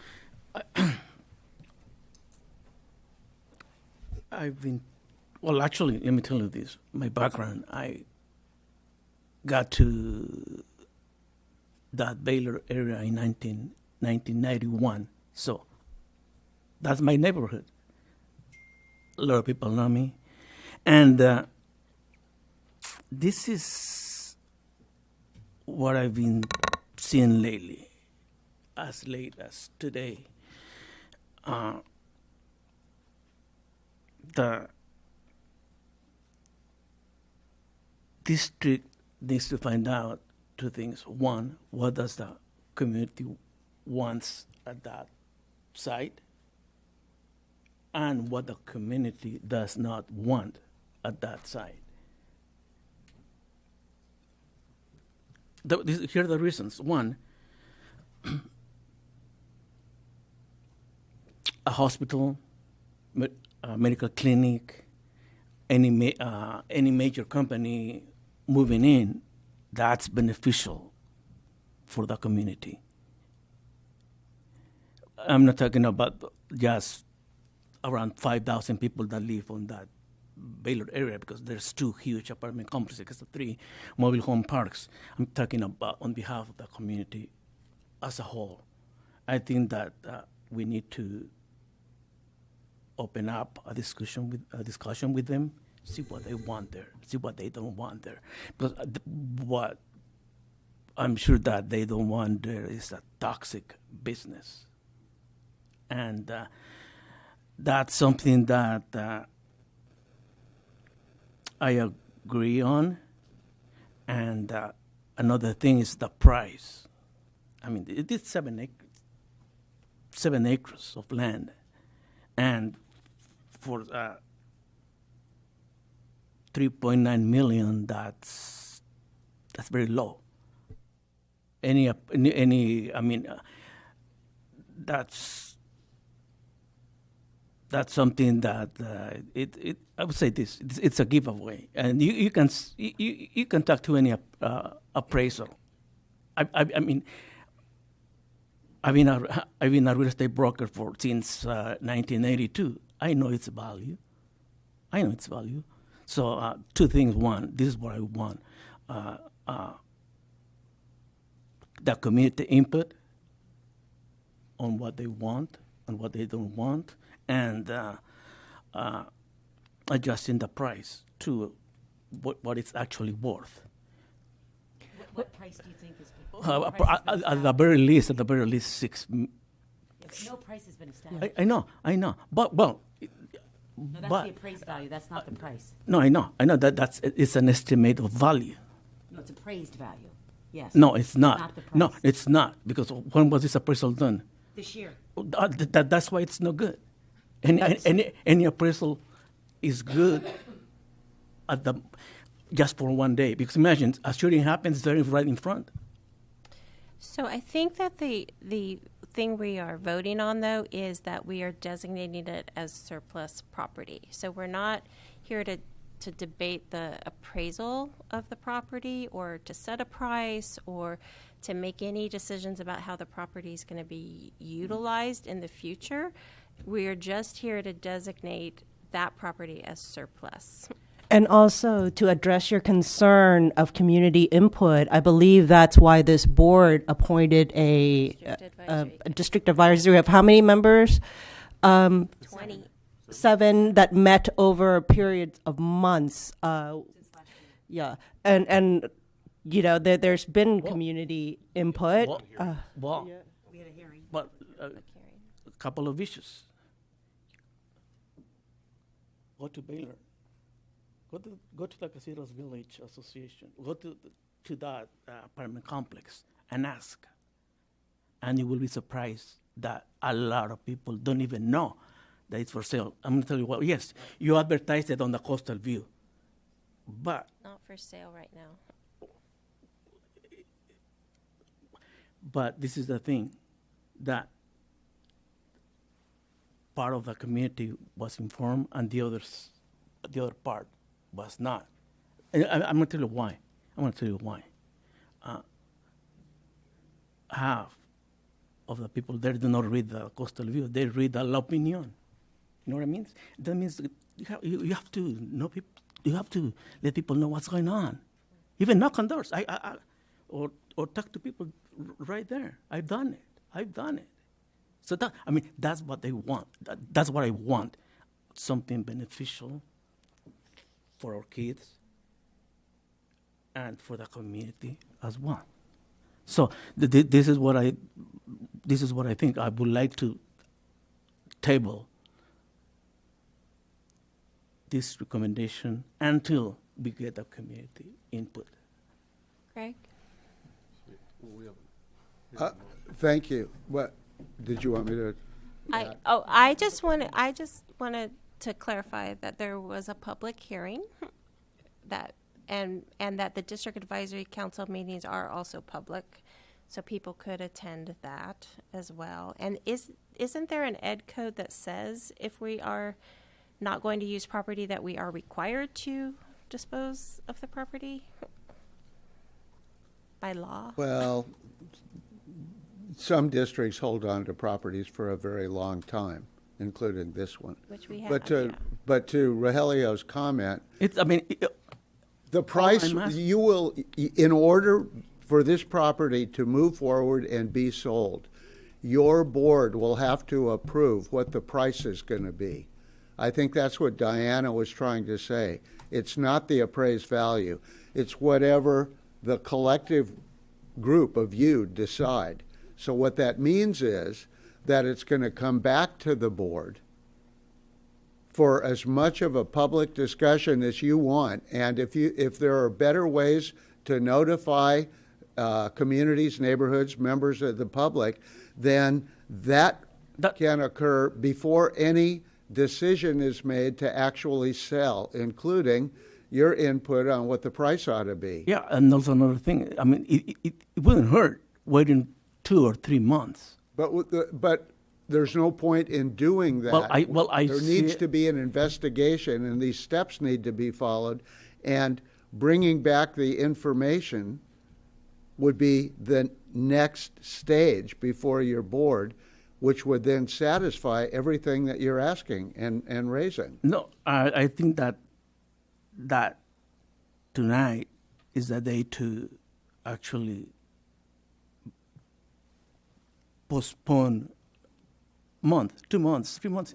I mean, if the property has been there for since the year 2000, I mean, it wouldn't hurt to wait there and 3 or 4 months and satisfy the community. So Rogelio, so we've been undertaking this process for over 8 months now, 9 months, and you've personally been aware of the process. Yes, actually, I brought it up. I mean, for a couple of I think year and a half or so. So I don't understand why. We've been undertaking the procedures that are set forth by law and by Ed Code, and nothing is being put up for sale now. All we're doing is we're adopting the recommendations of this board, of this advisory committee. I understand that. So that then we can follow the law in order to continue down the road, whether we negotiate with another governmental agency to have them acquire it, or we decide to put the market up for sale. And if we decide that, then we have to establish a price. This appraisal that's here is that's all it is. Like, just as you said, it's just an appraisal from whenever it was appraised. It doesn't mean that's the price we're gonna potentially put this property up for sale for. But the price is not the main issue.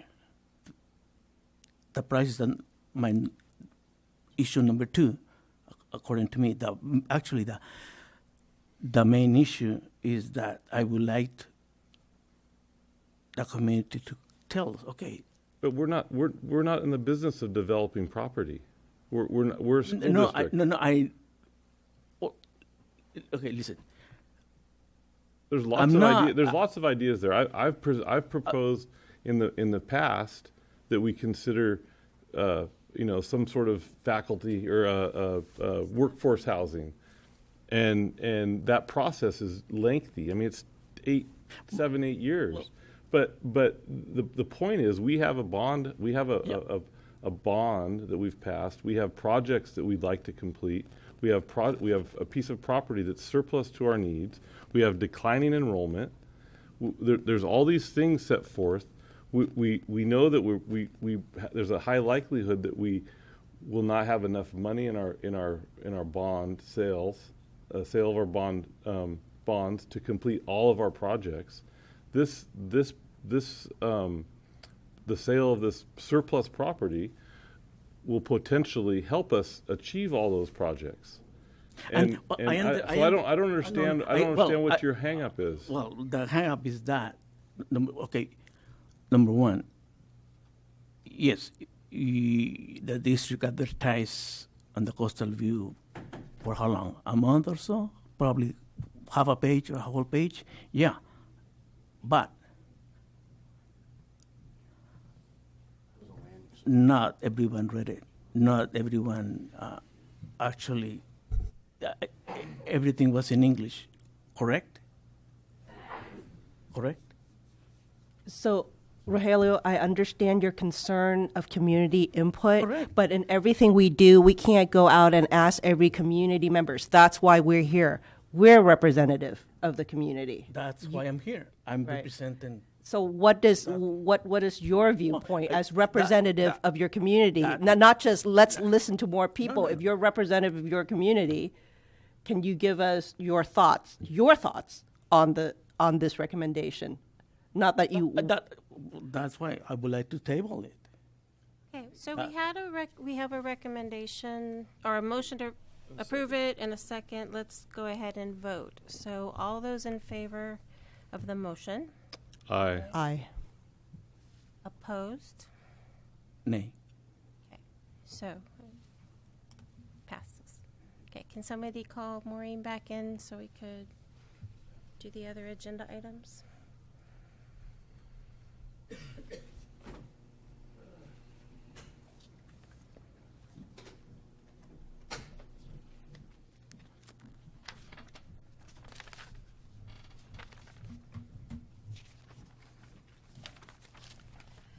Okay, we are returning to consent agenda items D4 and D5. Start with D4, which is Memorandum of Understanding between CUSD and Girls Inc. Enrichment Programming. Can I get a motion? I move to approve. Second. Discussion? I just simply want to take a moment to once again commend Girls Inc. for their fine work on this program. Thank you. All those in favor? Aye. Aye. Opposed? Item D5, contract with Cal Poets for Summerland Elementary School. I move to approve. Second. Discussion? Yes, again, I wanted to just take a moment to say how much I appreciate programs for poets, being one myself. And I would, for such a reasonable program, I would really like to find a way to expand it and just in general have as many enrichment programs equally provided for across the board. I know it's a school, the school is paying for it and all that kind of thing, but I do think it would be great to see this great literacy program expanded throughout the district because I know it's a great program, and I'm glad it's at Summerland. It's actually one of my favorite programs. Yeah. It's the children writes beautiful poetry. It's amazing. And it's very reasonable. Seems like a great thing. Okay, all those in favor? Aye. Aye. All right, we're on to item I, Measure U, and we have 12 items on here. So I'm just going to dive in, okay? First, we're going to start, though, with an informational report on the bond sale. Is that Cindy or Maureen? Okay. So I'm not going to go through that whole PowerPoint, but that just summarizes our bond sale, and I think we've already talked about it in a few of the other updates that, you know, we did get a AAA plus rating, the best rating you could get. We got an extremely good interest rate. It went very smooth. We had more competitive bidders for our bond sale than they've seen in 10 years. So overall, it was a very successful bond sale, and we've got the money in the bank. Okay. Excellent. So phase 2 is going to start. All right. I2, approval of contracted services with Pacific Materials Laboratory, service fee in the amount of $5,390. Move to approve. Second. Discussion? All those in favor? Aye. Aye. Opposed? Okay. I3, approval of change order number 1 for F&G Wing restrooms. Change order is in the amount of $55,496.19. Move to approve. Second. Discussion? All those in favor? Aye. I4, approval of change order number 1, D-Wing restrooms. The change order is in the amount of $5,108. Move to approve. Second. Discussion? All those in favor? Aye. I5, approval of change order number 2, G-Wing new walkway and doors. Change order is in the amount of $126,559. Move to approve. Second. Discussion? All those in favor? Aye. I6, approval of change order number 1, staff and student restrooms at Carpenter Area Middle School. The change order is in the amount of $7,004. Move to approve. Second. Discussion? All those in favor? Aye. Aye. Aye. I-7, purchase of area rugs for new Gen 7 classrooms at Canalino and Carpinteria Family School from Lakeshore Learning. The total cost is $1,880.24. Move to approve. Second. Discussion? Yes. Again, this is sort of to me like one of those line items that's a little bit like the technology used for Measure U funding. A 40-year bond should not be used to pay for rugs that realistically are going to need to be replaced. These area rugs, I have one in my daughter's room. She's 6. It's barely lasted 3 years. I think those classrooms need rugs, absolutely, and $1,800 is not a lot. So I'm mostly concerned about the principle of the matter. If we start frittering away Measure U funding with items that are going to need to be replaced in the very short term, it completely undermines the point of that long-term bond payment. Okay. All those in favor? Aye. Aye. Opposed? Nay. Okay. I-8, approval of a deductive change order. That's a positive. Number 1, front entrance gates. We are deducting $2,052 from the original contract. Move to approve. Second. Discussion? Yeah. We did a tour of Aliso, and that gate didn't close. Is that fixed now? Yes. Is that why this deduction was taken, or were we charged for the fixing, or how did that all go We're down? not charged for the fixing. The deduction is for liquidated damages. Contractor took longer to complete the project than was on the contract. But they fixed it for free? Yeah, absolutely. It's under warranty. Okay. Right. All those in favor? Aye. Aye. I-9, approval of change order number 3, computer lab modular buildings purchase. Change order is in the amount of $2,650. Move to approve. Second. Discussion? Yes. Okay, let's look at those figures. Okay, on June 27, 2017, the board awarded a contract in the amount of $535,932. Okay, the change order is in the amount of $2,650, which will bring the contract sum to $585. It's the third change order. It's change order number 3. Number so 3. we've approved the previous 2 that make up that balance. Is that right, Dave? That's correct. Yeah. Maybe that could just be clarified in the minutes then, because I think that it looks like there's an issue there. That's There what are I 2 other thought. change orders, and Andy's absolutely correct on that. And also, this change order is for damages done by the contractor, and it's going to be reimbursed to the district. So this is a pass-through charge of $2,650. General contractor damaged the Gen 7 buildings. Gen 7 contractor came in, did the repair, and we have to, because we have the contract with AMS in the Gen 7 buildings, to pass that cost through. It has to go through us, but it's a no cost to us at the end of the day. Yeah, so maybe just clarify in the minutes, or just add another sentence maybe on that. A little bit confusing. Pardon me? It's kind of confusing So- the way it is, so- the way it's written. Well, it's not, because it's change order number 3. So if you go It doesn't back, say change order number 3. approval of change Oh, order change number order 3. number 3 at the top.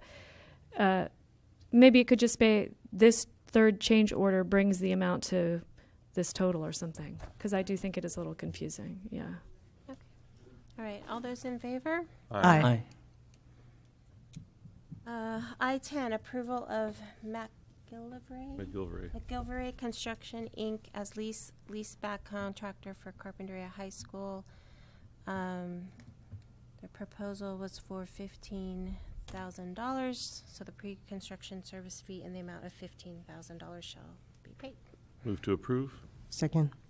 Discussion? I continue to not be in favor of the leaseback proposition. All those in favor? Aye. Opposed? Nay. Nay. I-11, approval of Shaw Contracting, Inc. as leaseback contractor for Carpinteria High School exterior sidewalk and door replacements and pre-construction services in the amount of $5,000. Move to approve. Second. Discussion. Again, it's another lease-leaseback proposition. All those in favor? Aye. Opposed? Nay. Nay.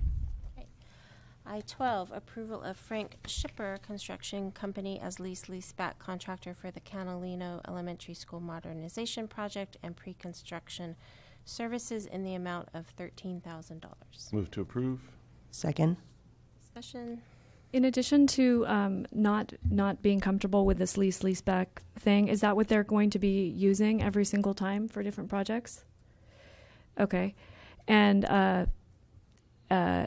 in addition, I believe I asked a while ago for a Measure U project update because I'm very uncomfortable. You know, up until now, we've kind of been approving things that were already in the pipeline.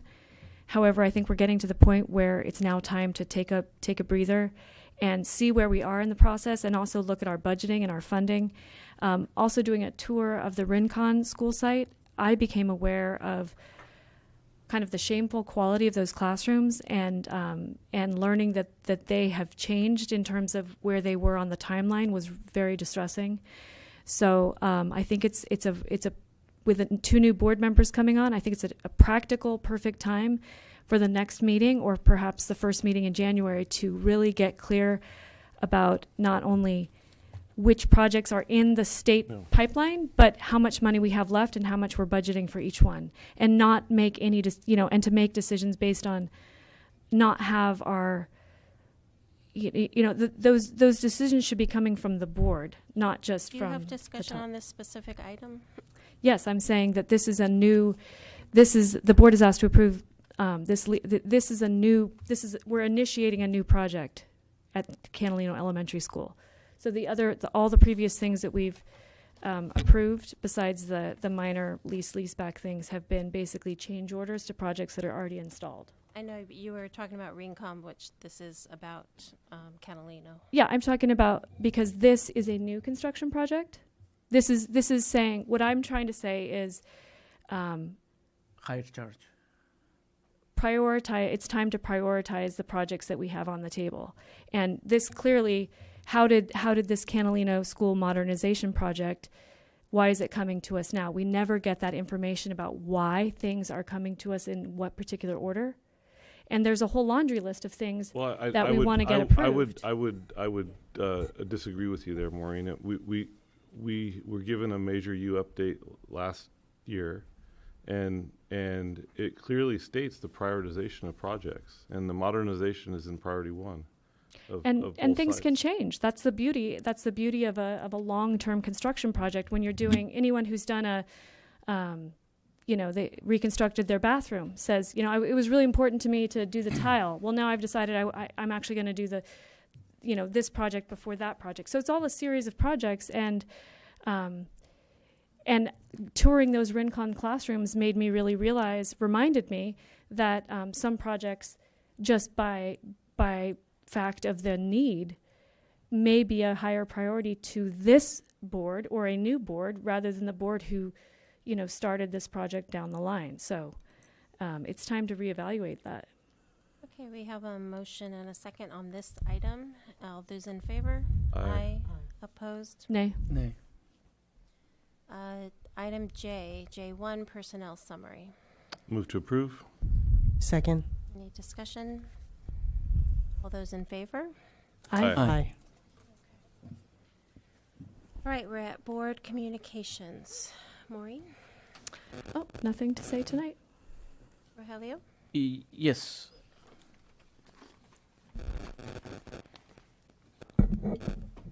I talked earlier about legal fees, and I have this statement. I have advised the school district for a couple of years not to spend unnecessary money on legal conflicts. And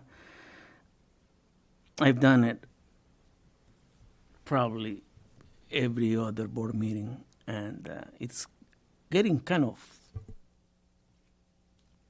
it's frustrating to probably not being listened to. And I understand that sometimes you have to repeat a message. Okay, sometimes the first message doesn't go through. Well, maybe the second time will go through. Well, maybe the third, maybe a fourth, maybe a fifth. And a year and a half, that's way too long. And what is it that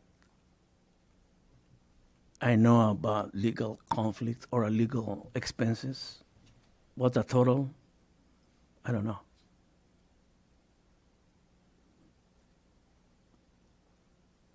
So if I don't know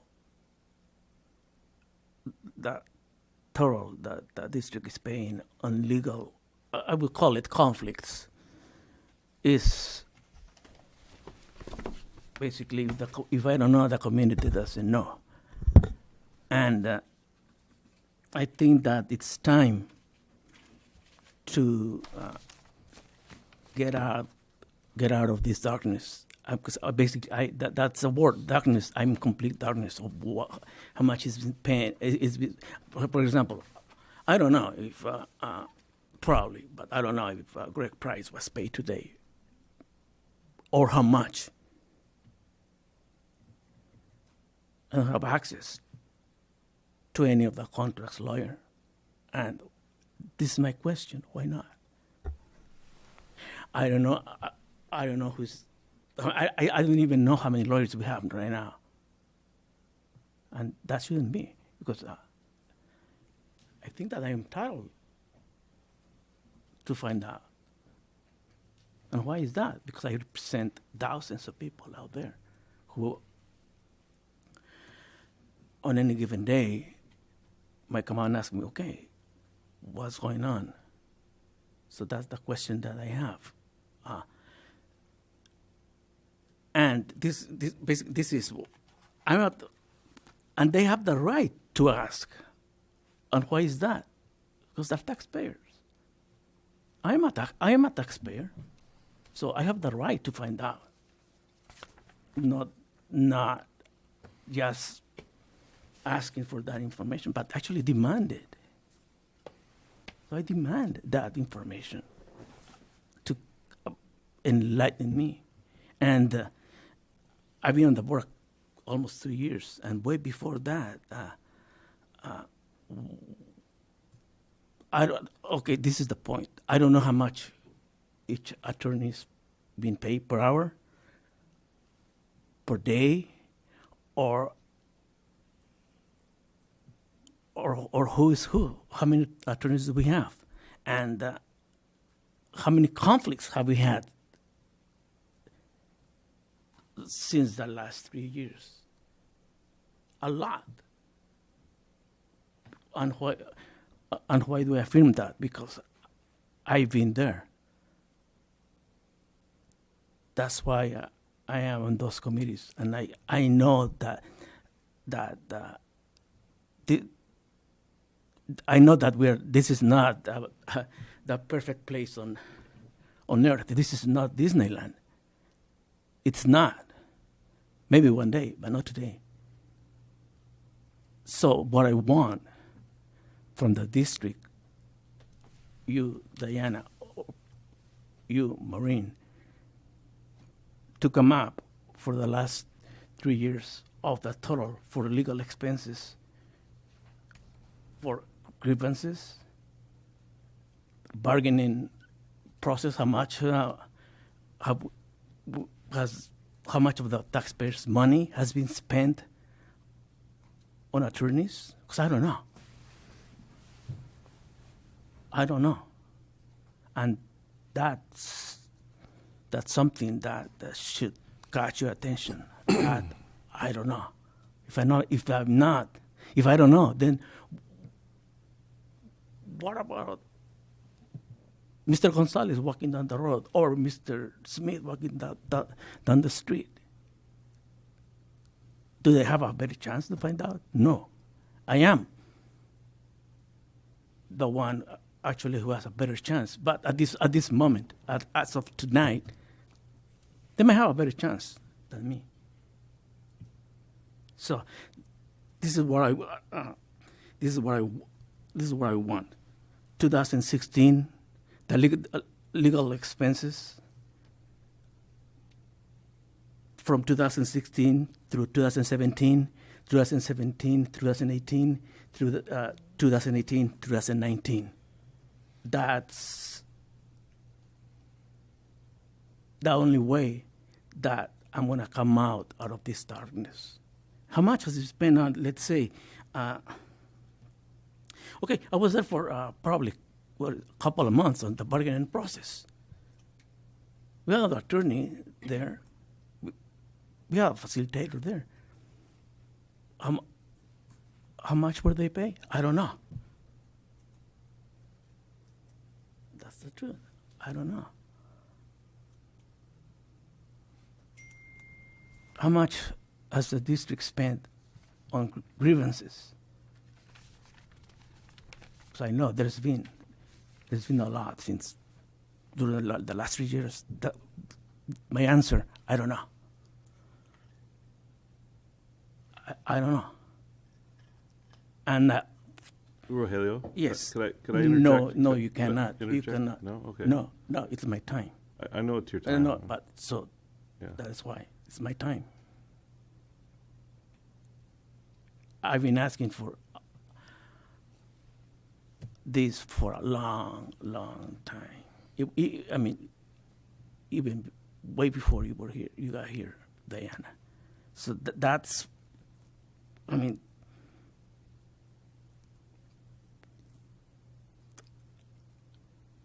I know that there hasn't been a single. I mean, I'm not afraid to criticize any public official. No. Nor should the board. Nor should you, Diana. If someone makes a mistake, okay, point it out. Because the way that I see it is that I know for a fact that this is not, again, I'm going to repeat myself, we are not in Disneyland. This is not a happy place. So the only way to have transparent, to see the light at the end of the tunnel is transparency, and that's what I want. That was the main goal of my campaign, transparency, and that for hundreds of hours during my campaign, hundreds of hours other board meetings. Transparency. And like 2 months ago, I would say like probably a month and a half, 2 months ago, I said, well, exactly, I'm not myself. I've been on the school board for a year and a half looking for transparency. And I haven't seen it. I have not. And that was 2 months ago or so. And I repeat myself again. That's what I want the district to provide me with, transparency. And why is it that I'm asking that? Because if I don't know, the community doesn't know. And they deserve better. Thank you. I think I've already said everything before. Actually, there's one person that I need to thank that I haven't thanked before, and that's Kathy Schaefer. I feel like the Schaefer clan has been with you on this, what is your second, ending your second term, and I feel that we need to give them a big, huge appreciation for agreeing with you to run for not even run, to sign up for a third term. Andy, you've done so much for this community, and thank you for putting your name in and doing it again. We need you, and thank you. And thank you, Kathy, Olivia, Eli, Augie. So, two things. The first, I'd like to thank you, Diana, for providing us, and Maureen, every year providing us a detailed breakdown of all of our expenses, including our legal fees. that is available to the public and to the board members. But most importantly, I want to thank you and your staff for creating such a positive environment. I think we saw it tonight. I disagree that we're in a dark place. I think we're in a very good place. I think we have a great leadership team. We have an amazing group of staff members who are dedicated, I mean, we saw that tonight, to providing the community with different choices and opportunities and to suit their needs and requests. So I think we're in a really good place. I think we're heading in a good place. I'm looking forward to seeing our test scores improving, and hopefully we won't have a repeat of last year as far as our lack of school days. But the most important thing I'd like to say tonight is that I'm going to miss serving with the two of you. It's really been an honor to be able to sit up here and learn. Michelle, your grasp of education and the fine points that go right over my head. They're just I think well, it does. A lot of things go over my head, but I really think that this board has been very complementary to each other. I think we've all brought different things to the table that will ultimately and have ultimately benefited the community, and will make the school district better. Jacqueline, I think we all owe David and the girls a big thank you, and we owe Keith a big thank you. In fact, I'm going to take them both out to dinner one of these nights and drinks. But we're going to truly miss the two of you because you really have brought more to the table than just a body. You've brought expertise and dedication and caring, and I just really going to miss seeing you every 2 weeks. Thank you. Well, as board president, I get the final word, I guess, on that, right? So I kind of calculated that I've given 20 years to Carpinteria School District, because 12 as a parent, where I did some volunteering, and then I was a community partner when I was working with the county, 4 as an employee and 4 as a board member. So I felt honored. And when I chose to run for the board, I was just a year out of being an employee, and I just wasn't ready to give CUSD up. So this was a way I could still be involved. As a professional educator by trade, I thought I knew everything about education, but until you're a board member and are in closed session, you don't realize how messy and complicated public education is. School of finance can be super hard to grasp, and thank you for being so patient with us as we ask questions that an accountant would go, really? So programming attempts to close achievement gaps are always noble. Sometimes they look good on paper, and sometimes they don't work. And I think part of our job is to ask those hard questions and be really diligent, because we are literally affecting the lives of children on how we do that. Expulsions are heartbreaking. I think that was my hardest thing to do as a new board member, where you just wanted to cry for these kids, knowing that there were other factors that contributed to their poor decision making, and people are opinionated in this town, and rightfully so, when their children's lives are being affected. And I've seen this district at its worst, and I've seen this district at its best, and I think that there's more to celebrate than to criticize, and I really, really believe in this district. So as I leave office, I I want to wish the newly appointed and the incumbent board members the best of wishes. So here are my wishes for you. I wish for you a system of civility where healthy debate can occur without turning into chaos and resentment. I wish for you a healthy budget so that you may support the administration and staff who work with students and families on the front line daily so that they have every opportunity to be innovative, as they are the ones who have pledged their entire lives to our youth. I wish for you support from the community, even though your decisions won't always be popular or agreed upon. But you will follow your heart with the best information you have, as we have elected you to do so.